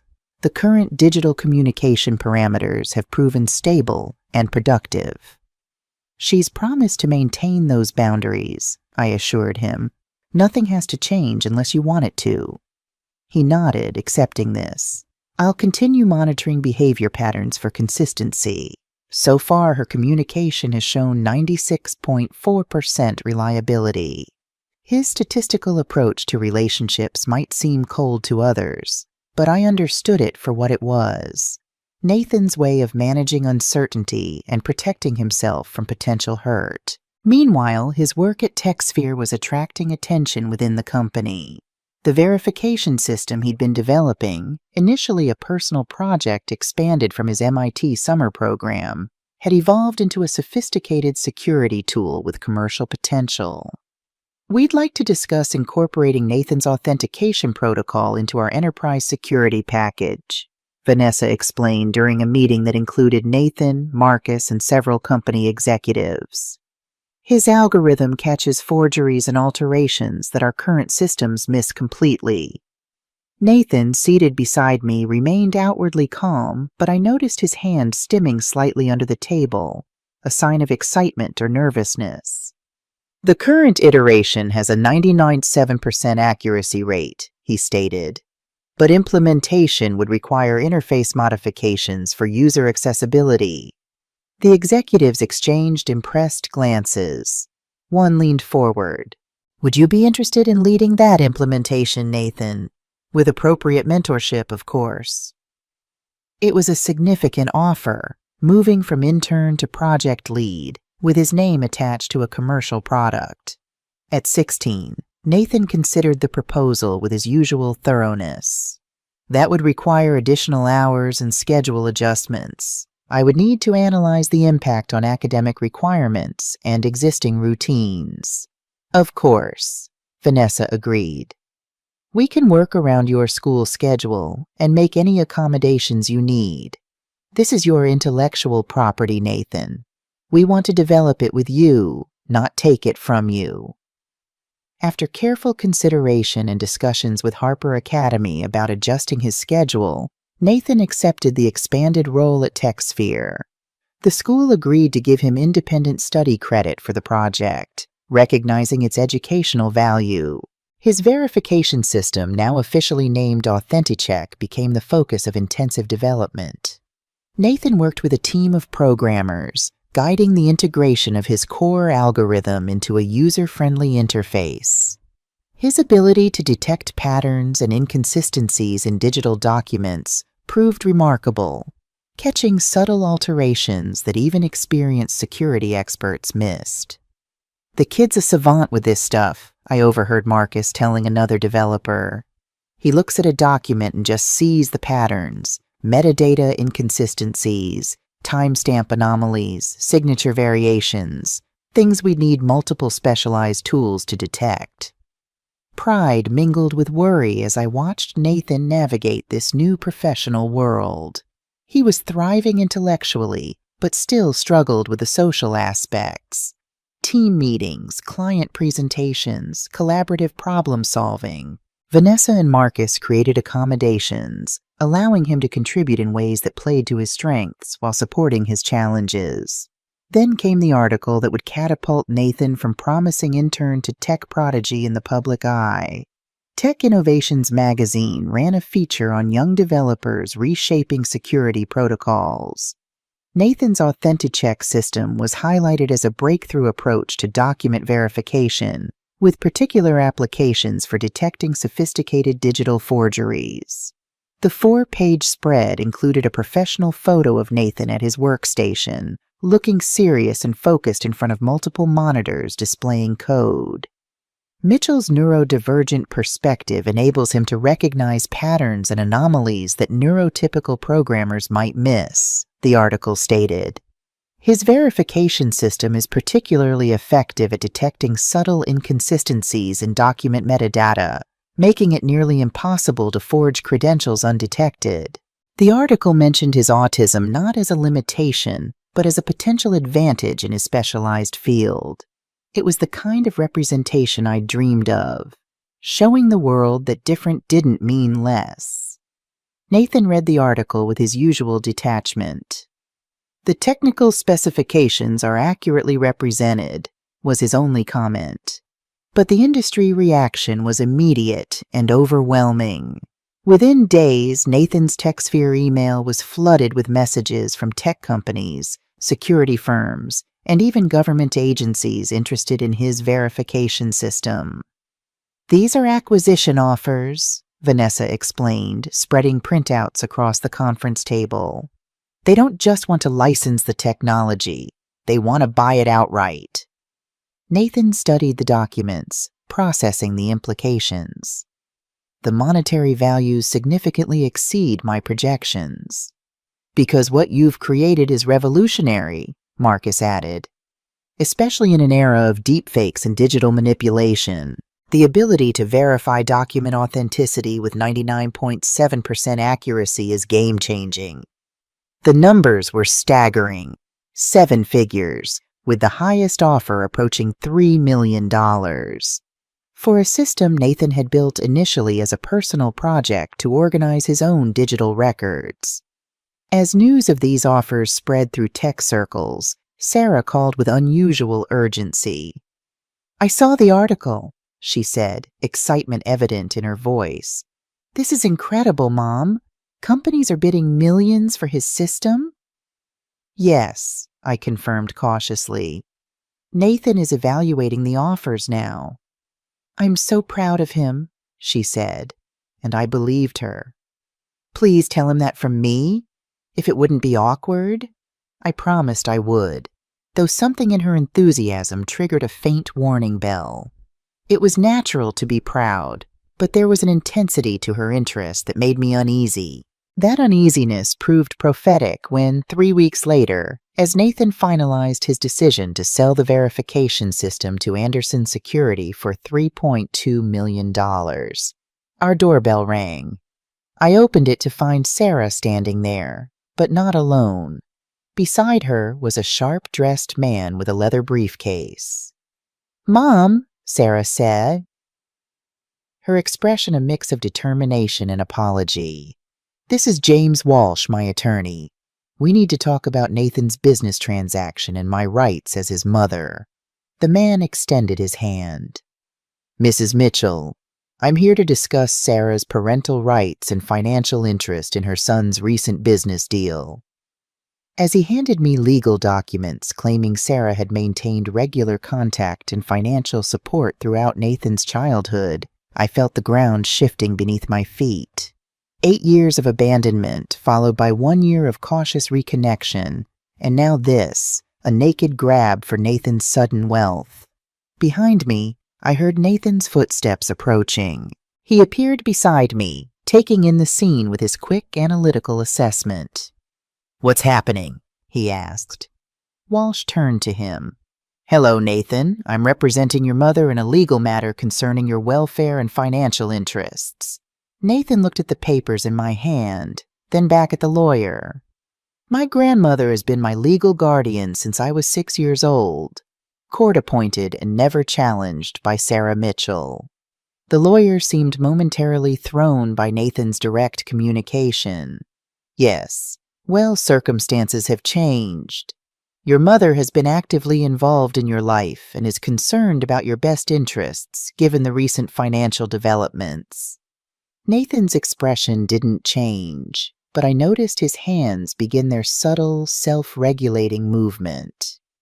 "That statement contains factual inaccuracies. Sarah Mitchell abandoned me on December 24th, 2010. She had no contact until October 6th, 2018, and limited structured contact since then." Walsh cleared his throat. "We have documentation indicating otherwise." "Impossible," Nathan stated flatly. "I maintain comprehensive records of all interactions." The lawyer's smile turned condescending. "Young man, I understand this must be confusing, but the court will review all evidence and determine what's in your best interest." I'd remained quiet, controlling my fury, but now I stepped forward. "Mr. Walsh, my grandson is 16 years old and more capable than you realize. Whatever documentation you claim to have is fabricated. Now please leave our property before I call the police." "You'll be hearing from the court," Walsh said, backing down but not entirely. "A hearing date will be set within the month." After he left, I closed the door and turned to Nathan, who stood very still, processing. "Nathan, I'm so sorry. I don't know what Sarah is thinking, but we'll fight this." He nodded once, decisively. "Yes, we will." Then, surprising me completely, "Let her talk." "What?" "Let her present her false documentation. Let her lie under oath." I stared at him, confused by his calm in the face of this betrayal. "Nathan, what are you thinking?" A small, almost imperceptible smile crossed his face. "I'm thinking about document verification, Eleanor, about detecting forgeries and inconsistencies in digital records, about what my system was designed to do." Understanding dawned. My brilliant, methodical grandson had spent years developing technology specifically designed to detect fraudulent documentation, exactly what Sarah was now attempting to use against us. "You think you can prove her documents are fake?" "I know I can," he replied with rare certainty. "The question isn't whether I can prove it, but how devastating the evidence will be when presented in court." As I looked at him, tall, confident, strategic, I realized that the quiet, rocking child I'd taken in 11 years ago had become something remarkable. Not just a technological prodigy, but a young man capable of standing up for himself in ways I'd never anticipated. Sarah had no idea what she was up against. The very talent she was trying to exploit would be her undoing. What would you do if you were in my shoes? Would you confront Sarah directly or let the court process play out? Comment below with your thoughts and subscribe to our channel for the conclusion of this story and more inspiring content from from people who know life's best chapters can happen at any age. In the weeks following Sarah's shocking legal ambush, Nathan focused with laser precision on 2 parallel projects: finalizing the sale of his verification system to Anderson Security and building an ironclad case against his mother's fraudulent claims. "The timing is statistically meaningful," he observed as we reviewed the custody documents Sarah had submitted. "These forgeries appeared precisely 8 days after the Tech Innovations article was published. The correlation suggests causation with 94.7% probability." I was still reeling from the betrayal. After a year of what seemed like genuine effort to rebuild a relationship with Nathan on his terms, Sarah had reverted to self-interest at the first sign of financial opportunity. "I don't understand how she could do this," I said, my voice tight with anger. "To claim she was involved all these years when she abandoned you completely." Nathan continued studying the documents with clinical detachment. "Human behavior is often motivated by resource acquisition. The financial incentive of $3.2 million provides sufficient motivation for ethical compromise." His analytical approach to this emotional betrayal was simultaneously heartbreaking and admirable. While I struggled with hurt and anger, Nathan methodically deconstructed the situation like a complex algorithm. Judith Blackwell, our attorney, arrived with a grim expression. "I've reviewed their filing. Sarah is claiming partial custody and financial guardianship, asserting she maintained regular contact and provided support throughout Nathan's childhood." "That's absolutely false," I said, outrage rising again.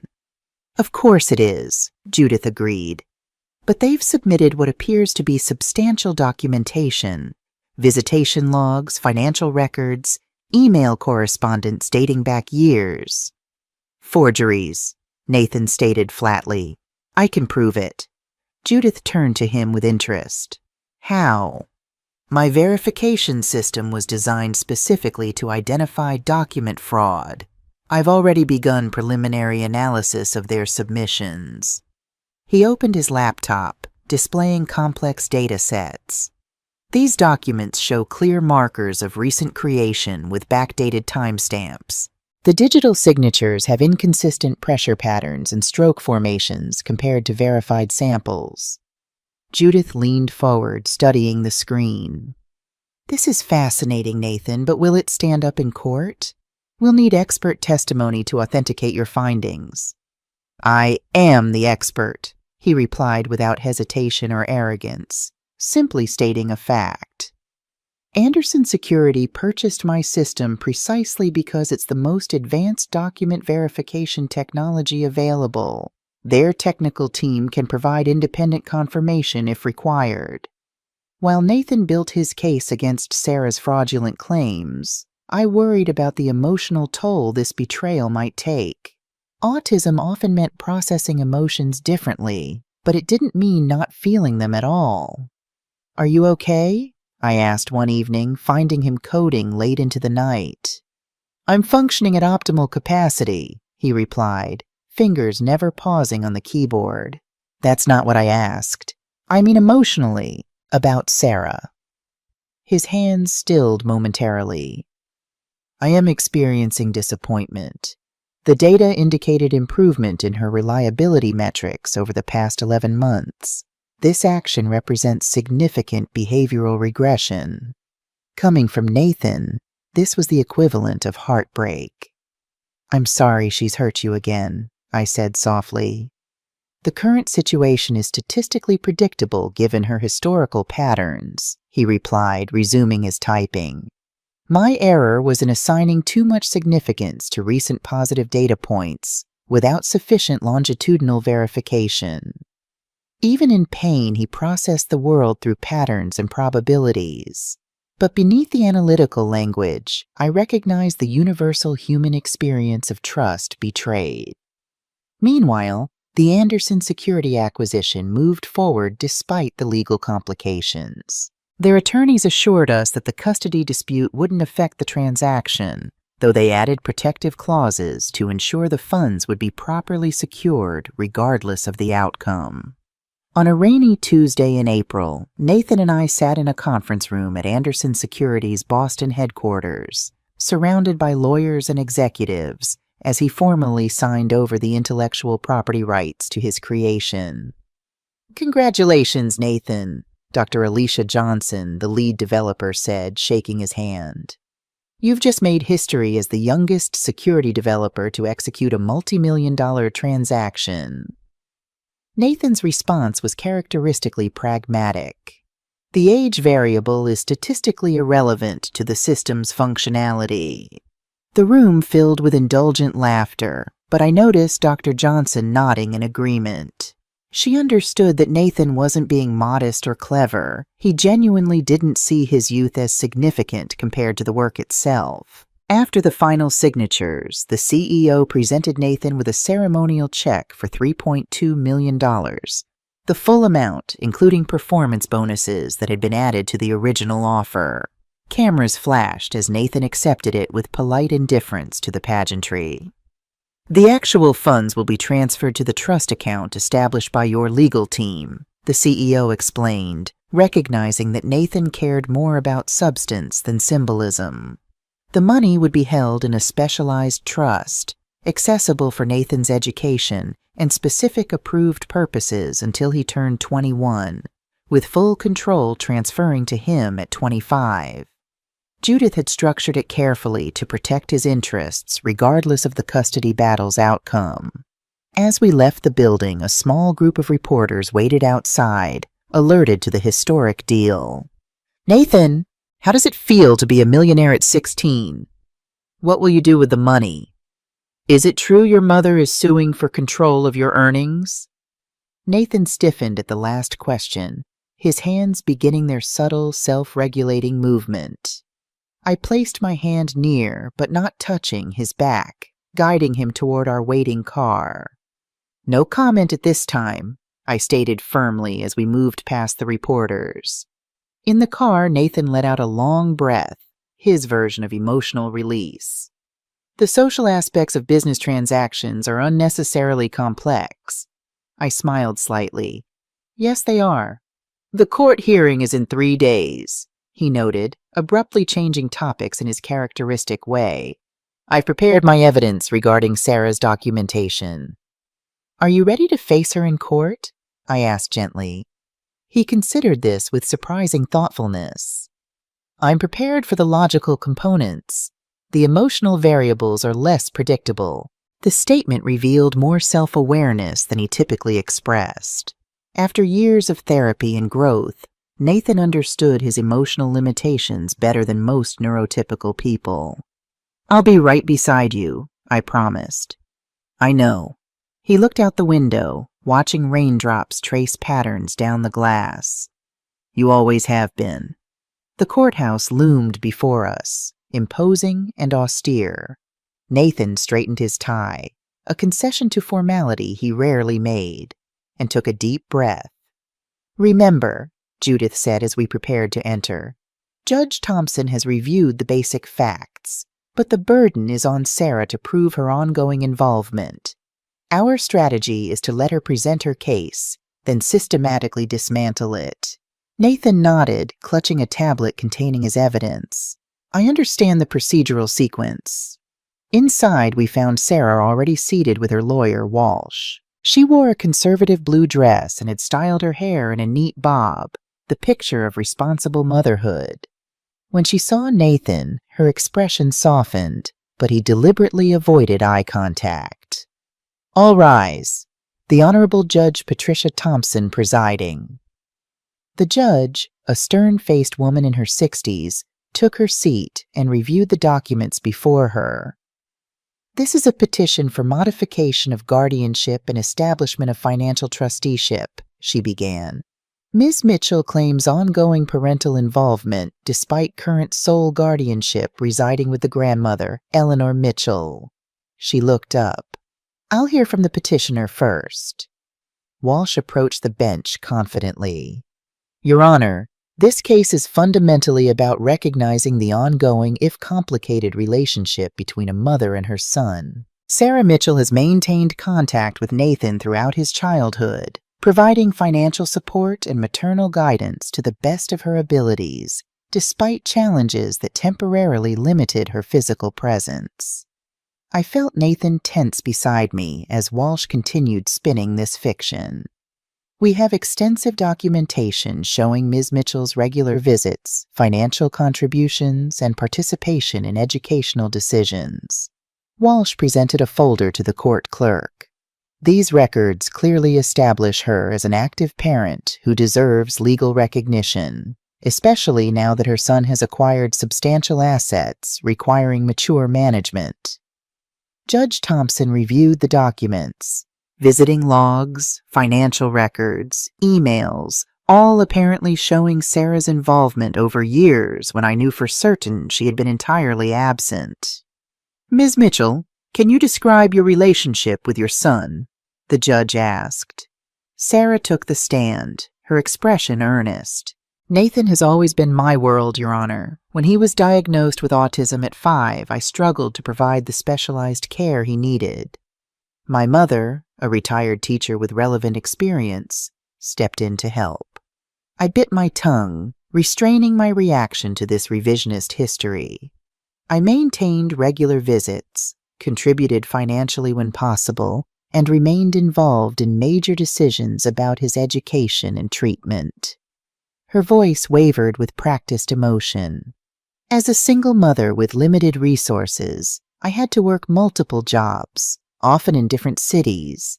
It wasn't ideal, but I always stayed connected." "And why are you seeking modification of the guardianship arrangement now?" Judge Thompson asked. "With Nathan's recent business success, I'm concerned about protecting his future. He's still a minor with a condition that affects decision-making. I believe a more structured guardianship with proper financial oversight would better serve his long-term interests." Walsh directed her through specific examples allegedly showing her involvement: holiday visits, financial contributions, educational consultations, all supposedly documented in the materials provided to the court. Throughout Sarah's testimony, Nathan remained still, his expression neutral. Only I could see the subtle signs of his internal processing, the slight tensing of his jaw, the focused intensity of his gaze as he mentally cataloged each false claim. When Sarah finished, Judge Thompson turned to our side. "Mrs. Mitchell, would you like to respond to these claims?" Judith rose. "Your Honor, rather than offering contradicting testimony at this stage, we would like to address the documentation itself, which we contend is fraudulent. With the court's permission, Nathan Mitchell would like to present evidence regarding the authenticity of the records submitted." The judge looked surprised but intrigued. "This is unusual, but given Mr. Mitchell's age and direct involvement, I'll allow it. Mr. Mitchell, you may approach." Nathan walked to the witness stand with measured steps, carrying his tablet. After being sworn in, he connected the device to the courtroom's display system. "Your Honor, I've developed specialized software for detecting fraudulent documentation," he began, his voice steady despite the high-pressure situation. "This system is what Anderson Security recently acquired for $3.2 million. I've applied this technology to analyze the records submitted by Sarah Mitchell." Walsh stood immediately. "Objection. This is highly irregular. The witness is a minor with no forensic credentials." "Your Honor," Judith countered, "Nathan Mitchell is literally the world's foremost expert on the document verification system he created. His age is irrelevant to his expertise." Judge Thompson considered this. "I'll allow it, but proceed carefully.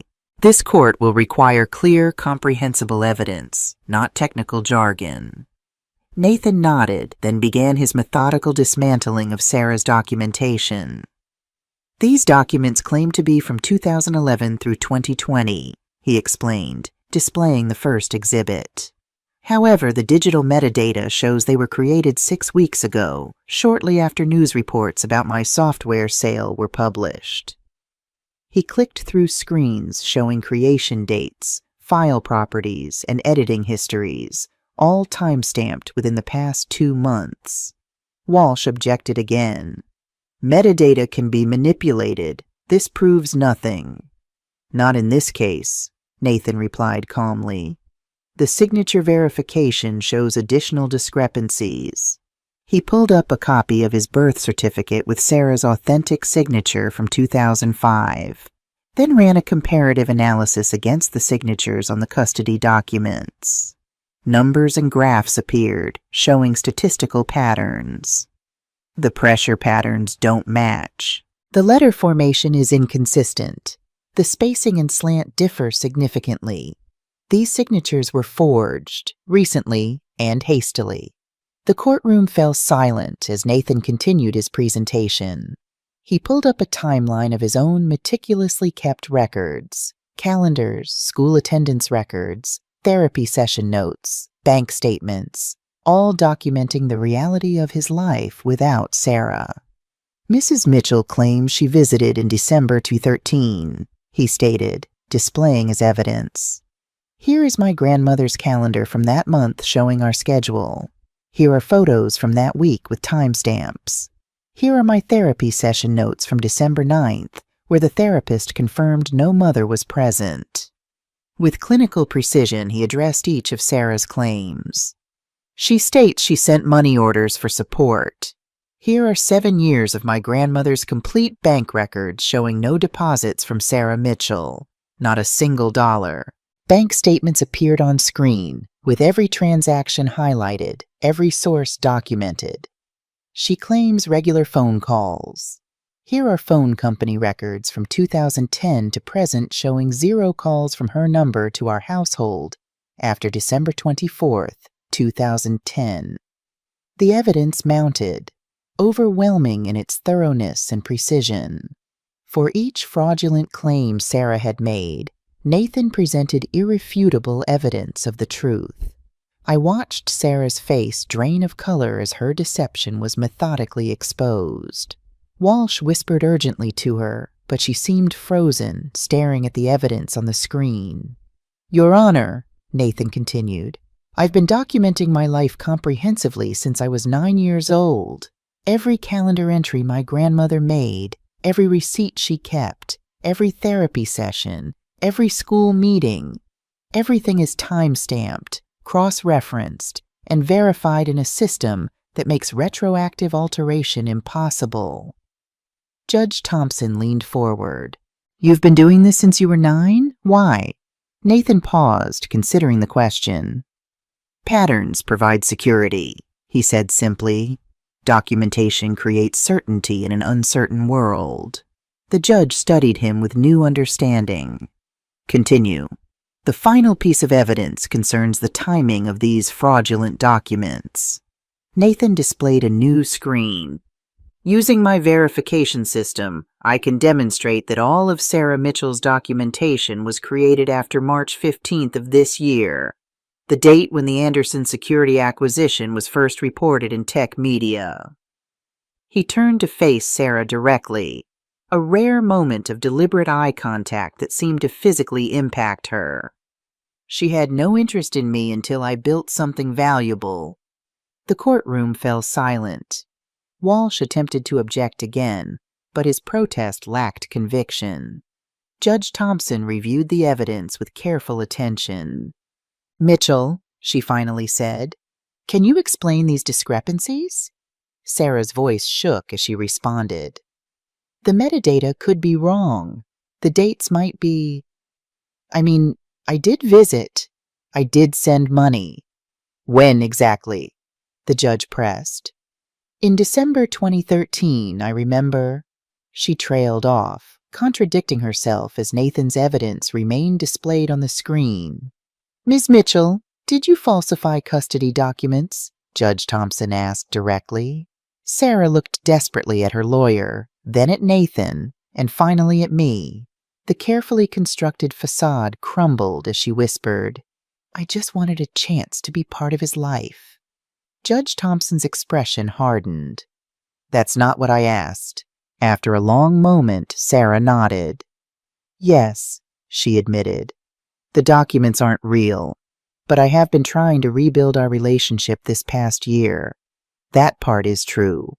Walsh looked physically ill as his client confessed on the stand. Judge Thompson turned to Nathan. This verification system of yours, it's legitimate? Recognized in the industry? Yes, Your Honor. Anderson Security verified its accuracy before purchasing it last month. It's considered the gold standard for document authentication. The judge reviewed her notes one final time. I've seen enough evidence to make a ruling. Judge Thompson's voice filled the courtroom with authoritative clarity. Based on the evidence presented, I find Sarah Mitchell's petition for modified guardianship and financial trusteeship to be without merit. The documentation submitted to this court has been proven fraudulent beyond reasonable doubt. Sarah stared at her hands, shoulders slumped in defeat. Full legal guardianship will remain with Eleanor Mitchell until Nathan reaches the age of majority, the judge continued.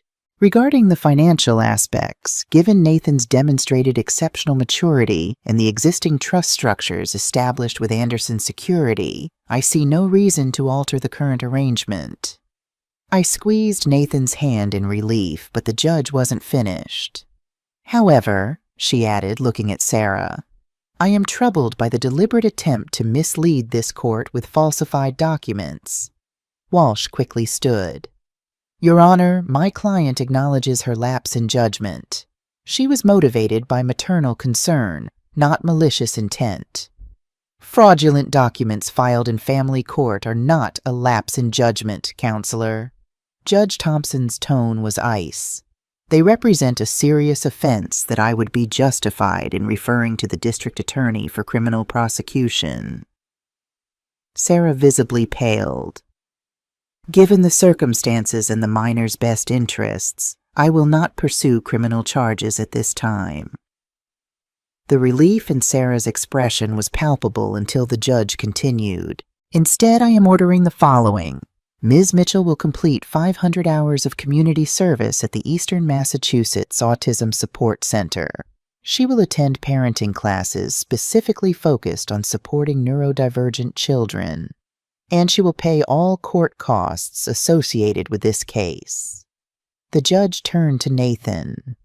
Young man, your mother has acted improperly in her attempt to re-enter your life. However, you are still a minor, and I believe some structured contact could be beneficial if you're amenable. Nathan considered this carefully. I would accept supervised visits on a limited basis, he finally said, with clear parameters and expectations.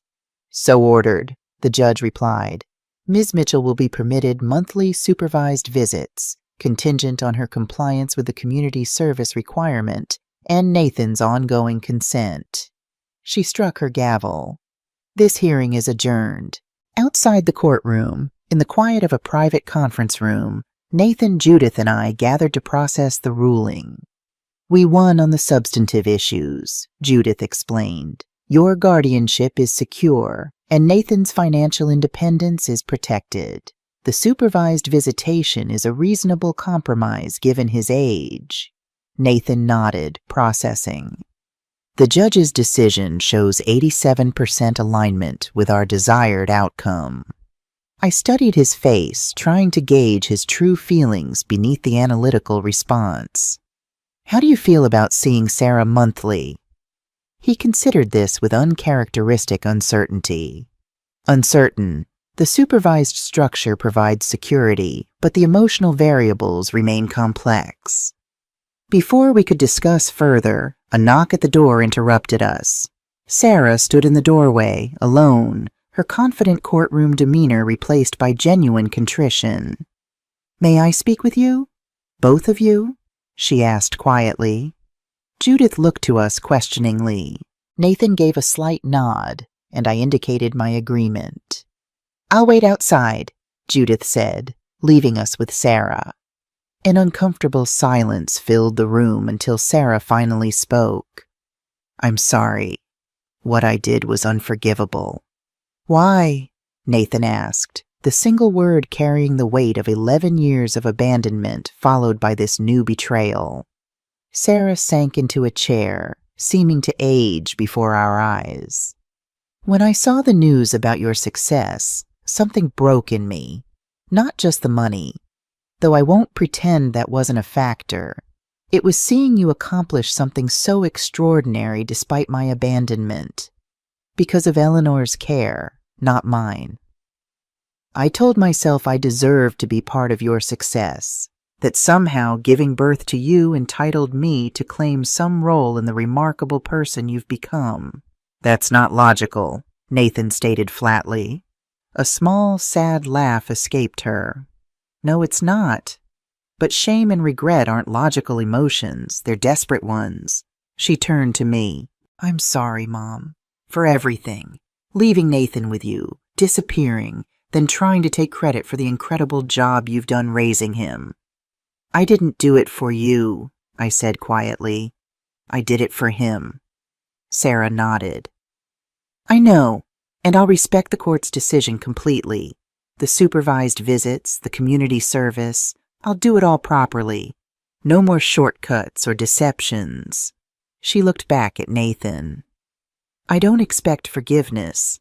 I just want you to know that I am genuinely proud of you. Not because of what you've built or sold, but because of who you are. Your brilliance, your honesty, your unique way of seeing the world." Nathan studied her, his analytical mind seemingly assessing the authenticity of her words. "Your prior actions contradict this statement," he finally said. "Yes, they do," she acknowledged. "Words mean nothing without consistent behavior to support them. I can only try to demonstrate over time that I've changed." After she left, Nathan remained silent for several minutes, processing the interaction. "Do you think she meant it?" he finally asked. The question surprised me. Nathan rarely asked for my interpretation of others' emotions or intentions. "I think she did," I replied carefully. "Whether she can sustain that intention over time is a different question." He nodded, accepting this assessment. "The supervised visitation structure provides an appropriate testing mechanism for her reliability." His pragmatic approach to the emotional complexity made me smile despite the day's stress. "Yes, it does." As we gathered our things to leave, Nathan paused. "Eleanor, yes? Thank you for never requiring legal intervention to fulfill your responsibilities to me." The simple statement, delivered in his matter-of-fact way, brought tears to my eyes. "You never needed to be a responsibility, Nathan. You were always a gift." In the months following the court hearing, our lives settled into a new pattern.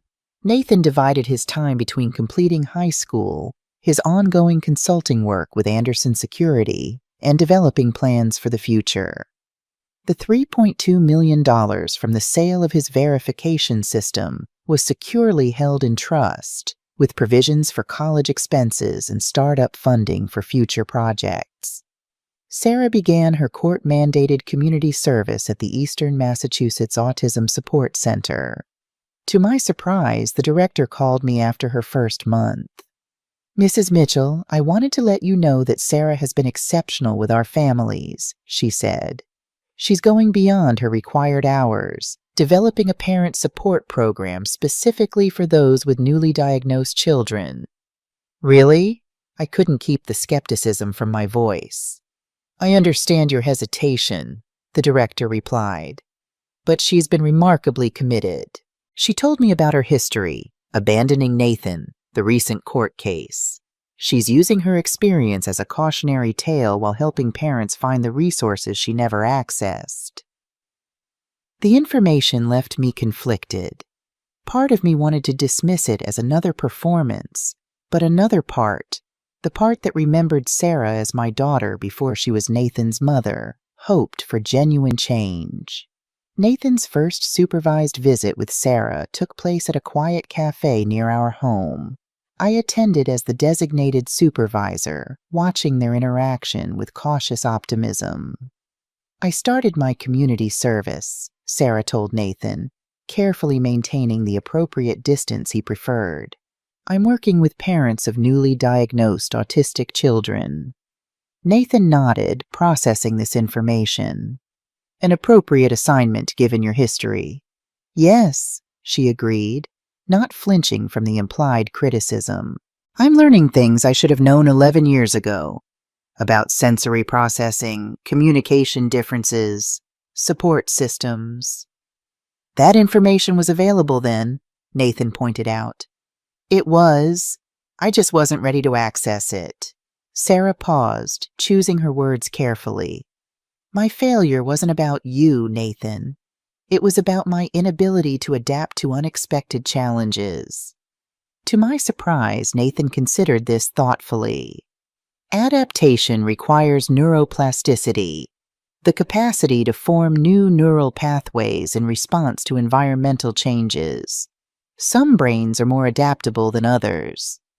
Sarah smiled slightly. "Is that your scientific way of saying some people handle change better than others?" "Yes," Nathan confirmed. "Eleanor adapted to my needs efficiently. You did not. The difference wasn't in my autism, but in your respective neurological flexibility." Over the following months, these supervised visits continued. Sarah maintained perfect attendance, always arriving prepared with topics that might interest Nathan without overwhelming him. She respected his boundaries, listened more than she spoke, and never pressured him for more emotional connection than he offered. As she demonstrated consistent reliability, Nathan gradually relaxed his guard. Their monthly visits extended in duration, and occasionally he would share details of his latest programming projects or his plans for college. By the time Nathan's high school graduation approached, Sarah had completed her community service hours and continued volunteering at the Autism Center. The director had offered her a part-time position developing resources for parents struggling with their children's diagnoses. "She's uniquely positioned to reach parents at risk of abandoning their responsibilities," the director explained. "She's been where they are, made the worst possible choice, and now can guide them toward better options." Meanwhile, Nathan was focused on his future. He'd been accepted to MIT's Flexible Computer Science program, a hybrid approach combining online learning with periodic campus residencies that would accommodate his sensory sensitivities while challenging his exceptional mind. But Nathan had plans beyond education. "I've been researching alternative applications for my pattern recognition algorithms," he told me one evening. "The non-compete clause from Anderson Security prevents direct work and document verification for 3 years, but the underlying principles have broader applications." His eyes lit up with rare animation. "I've identified a market gap in software testing and quality assurance, particularly for applications used by neurodivergent individuals. Most interfaces are designed for neurotypical users without consideration for alternative processing styles."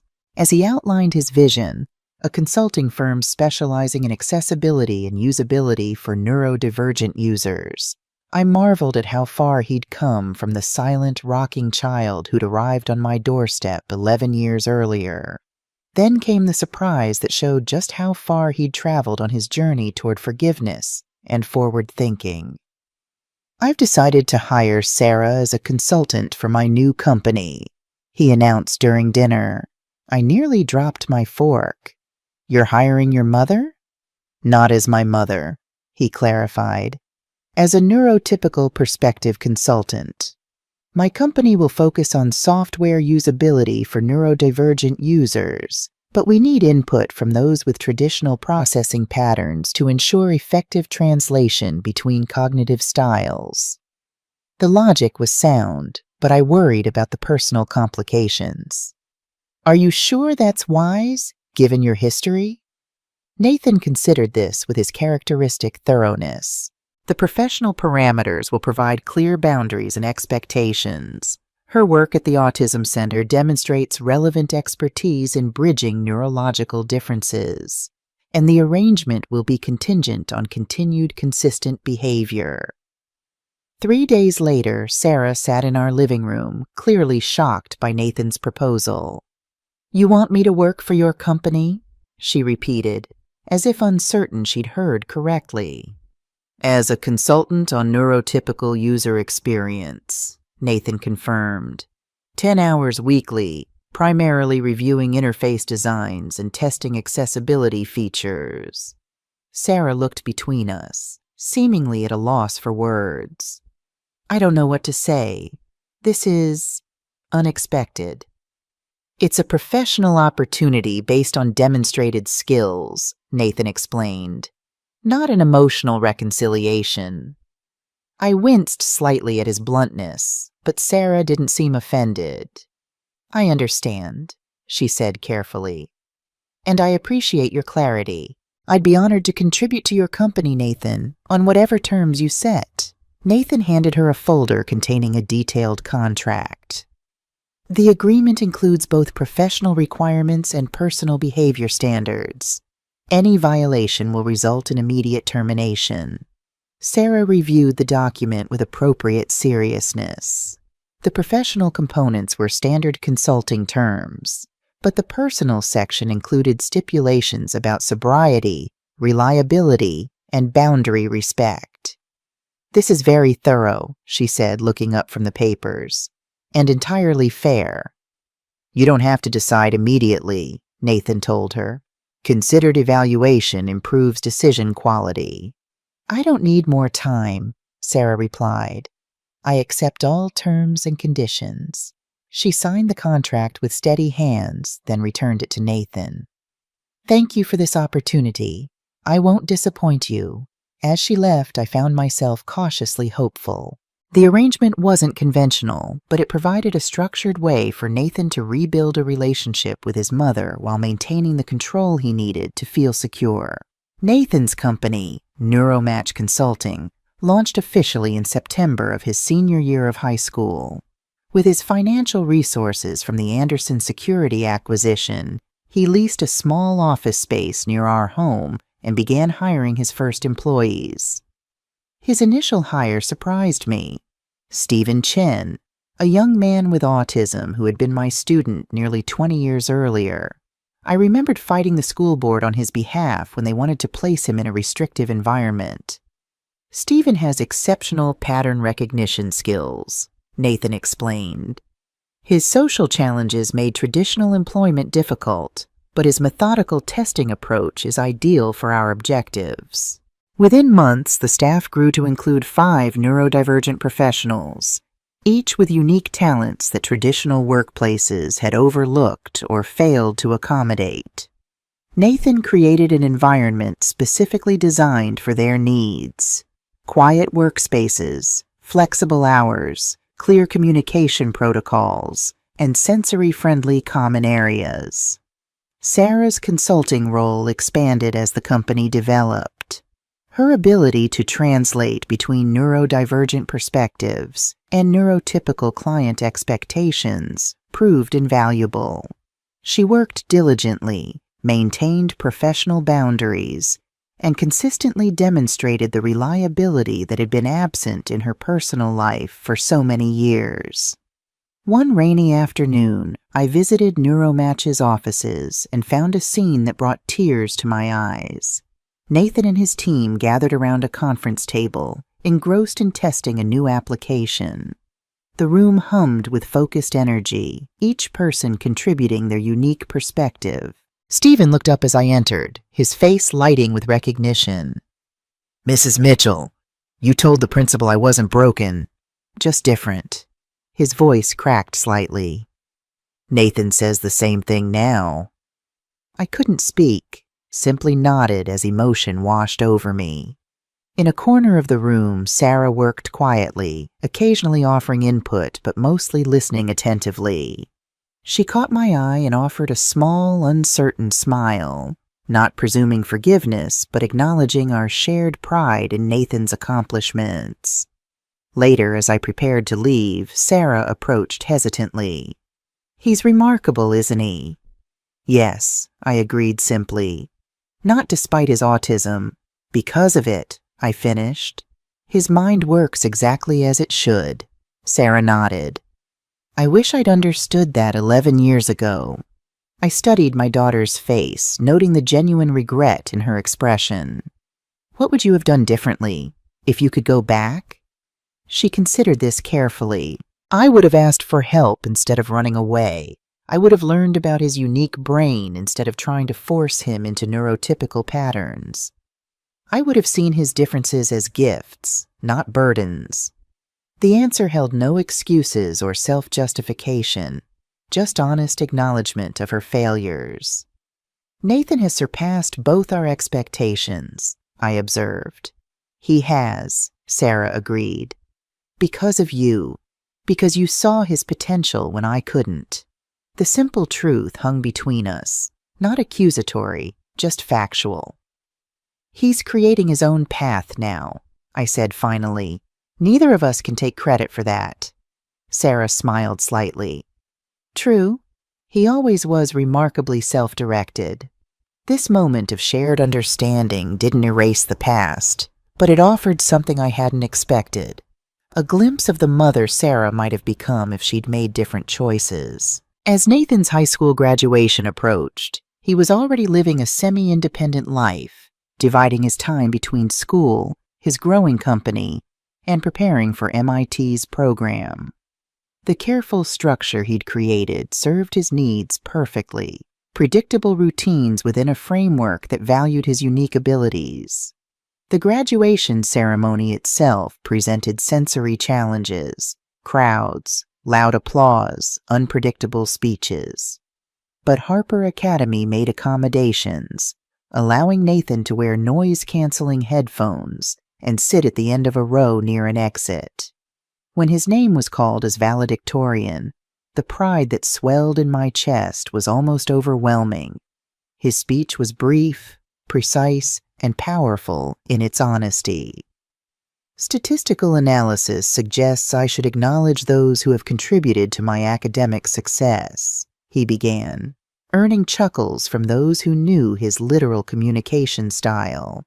"But beyond statistics, I recognize that success depends on acceptance. My grandmother, Eleanor Mitchell, accepted my neurodivergent brain not as a deficit to overcome, but as a different operating system with unique capabilities.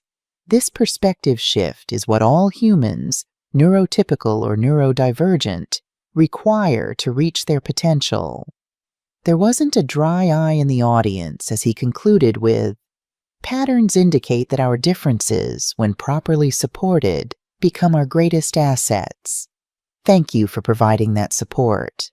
As we celebrated afterward with a small gathering at home, just us, a few teachers, Nathan's small circle of friends, and Sarah in her carefully negotiated role, I found myself reflecting on our extraordinary journey. The terrified 5-year-old rocking on my porch had become this confident young man with a bright future ahead of him.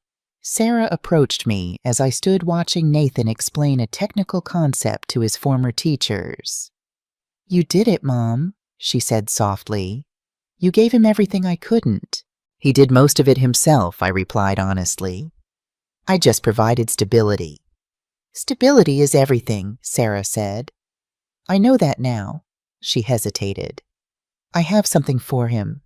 A graduation gift. I wanted to check with you first." She handed me a small box. Inside was a watch. Not flashy, but elegant in its precision. The face showed not just hours and minutes, but also the date, moon phase, and multiple time zones. "It's an engineer's watch," she explained, "completely mechanical, no electronics to break down. It'll run for decades with proper care." I thought he might appreciate the precision, the craftsmanship. The thoughtfulness of the gift surprised me. She'd chosen something that aligned perfectly with Nathan's appreciation for meticulous engineering and reliability. Not something showy or emotional, but practical and lasting. "He'll like this," I said, handing it back. "You should give it to him yourself." Later, I watched from across the room as Sarah presented the gift. Nathan examined it with his characteristic thoroughness, turning it over in his hands, studying the movement visible through the transparent back. "The mechanical precision is impressive," he said finally. "The chronometer certification indicates accuracy within 4 to +6 seconds per day." "I thought you'd appreciate that," Sarah replied. "It doesn't need batteries or updates. It just needs winding, and it will keep working reliably."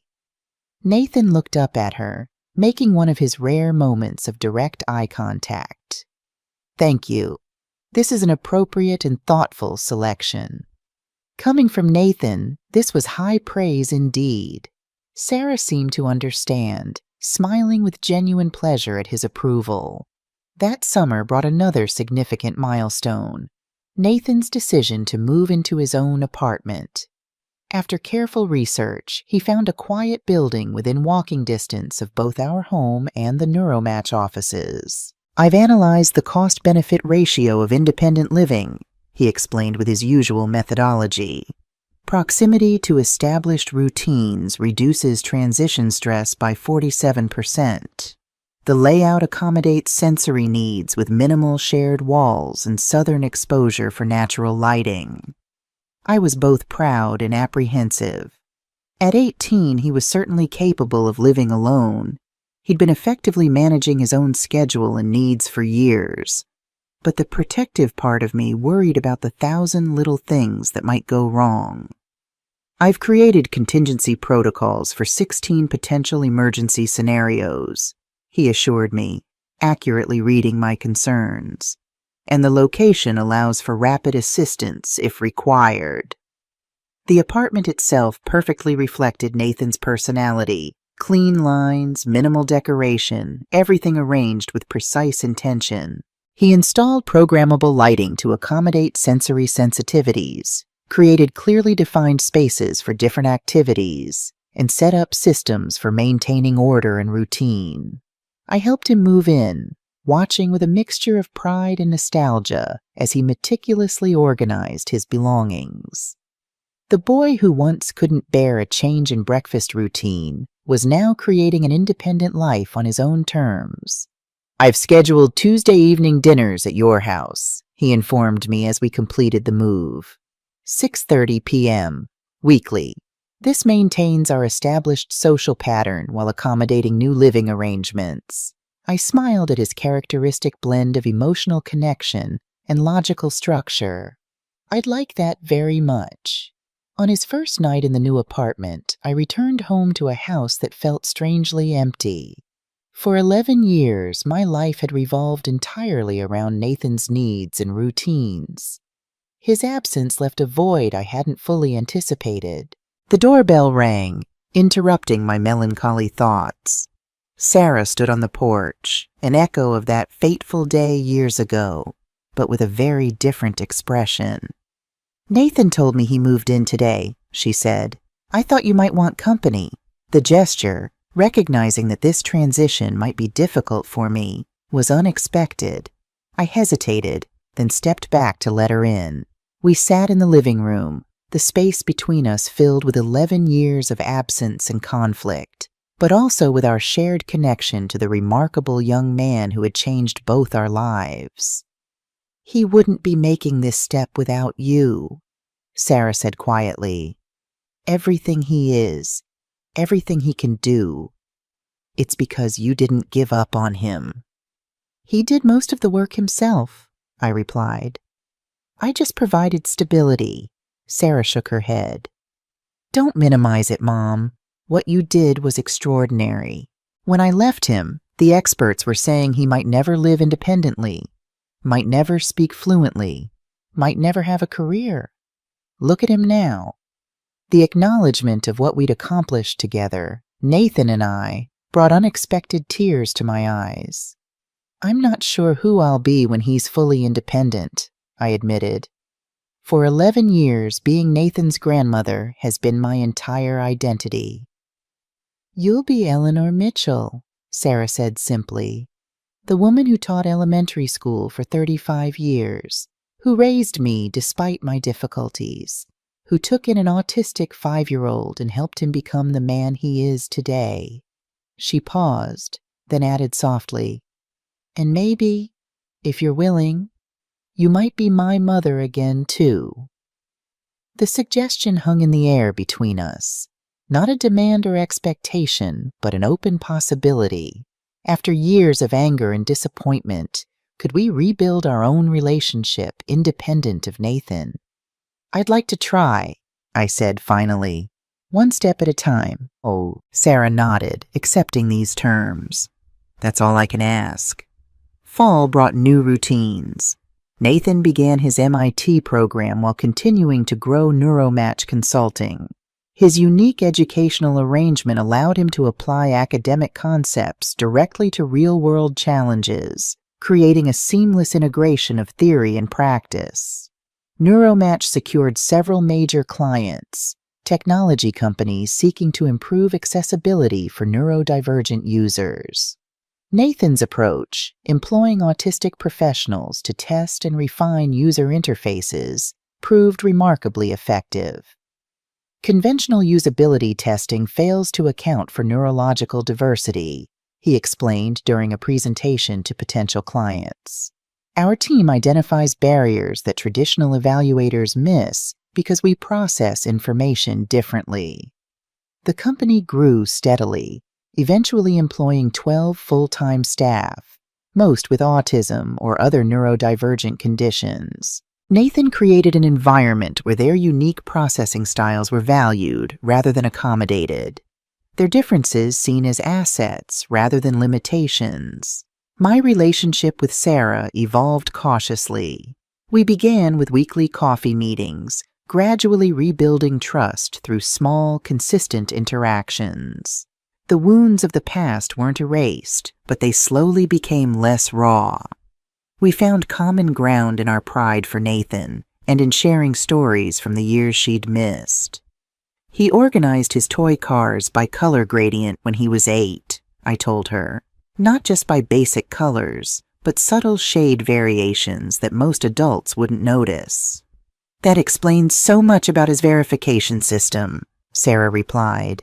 He's always seen patterns others miss. These exchanges allowed Sarah to know the son she'd abandoned and gave me a chance to see the woman she'd become. Sober, reflective, genuinely committed to helping other families avoid her mistakes. My role evolved as well. At nearly 80, I found myself less needed in Nathan's daily life, but more valued as his advisor and emotional anchor. He consulted me on business decisions, educational choices, and the increasingly complex social situations his success brought into his life.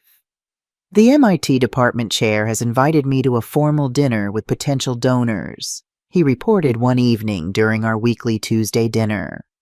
Social conventions at such events are ambiguous and inconsistent. Would you like me to help you prepare? I offered. He nodded, relieved. Your insight into neurotypical social expectations would be beneficial. We spent the evening role-playing various scenarios, introductions, small talk, appropriate responses to common questions. Nathan approached these social skills like any other subject, analyzing patterns and practicing responses until they became more natural. As the months passed, I found new purpose beyond being Nathan's grandmother. I began volunteering at the autism center where Sarah worked, sharing my experiences with grandparents suddenly thrust into primary caregiver roles. I joined a writing group, started traveling more, reconnected with old friends. On a crisp autumn evening, a year after Nathan's move to his apartment, the three of us gathered for dinner at his place. A rare event, as he seldom hosted social gatherings in his carefully controlled environment. The invitation itself signaled a new level of comfort and trust. Nathan had prepared the meal himself, with meticulous attention to detail. Every dish was precisely arranged, the timing perfectly orchestrated. He'd even set the table with 3 matching place settings, a seemingly small detail that represented significant progress in his flexibility. "I have an announcement," he said as we finished eating. "Neuromatch has been approached by accessibility partners about a potential merger." Sarah and I exchanged surprised glances. "They're interested in incorporating our neurodivergent testing methodology into their broader accessibility framework," Nathan continued. "The combined entity would have greater resources to influence industry standards." "That sounds like an incredible opportunity," I said.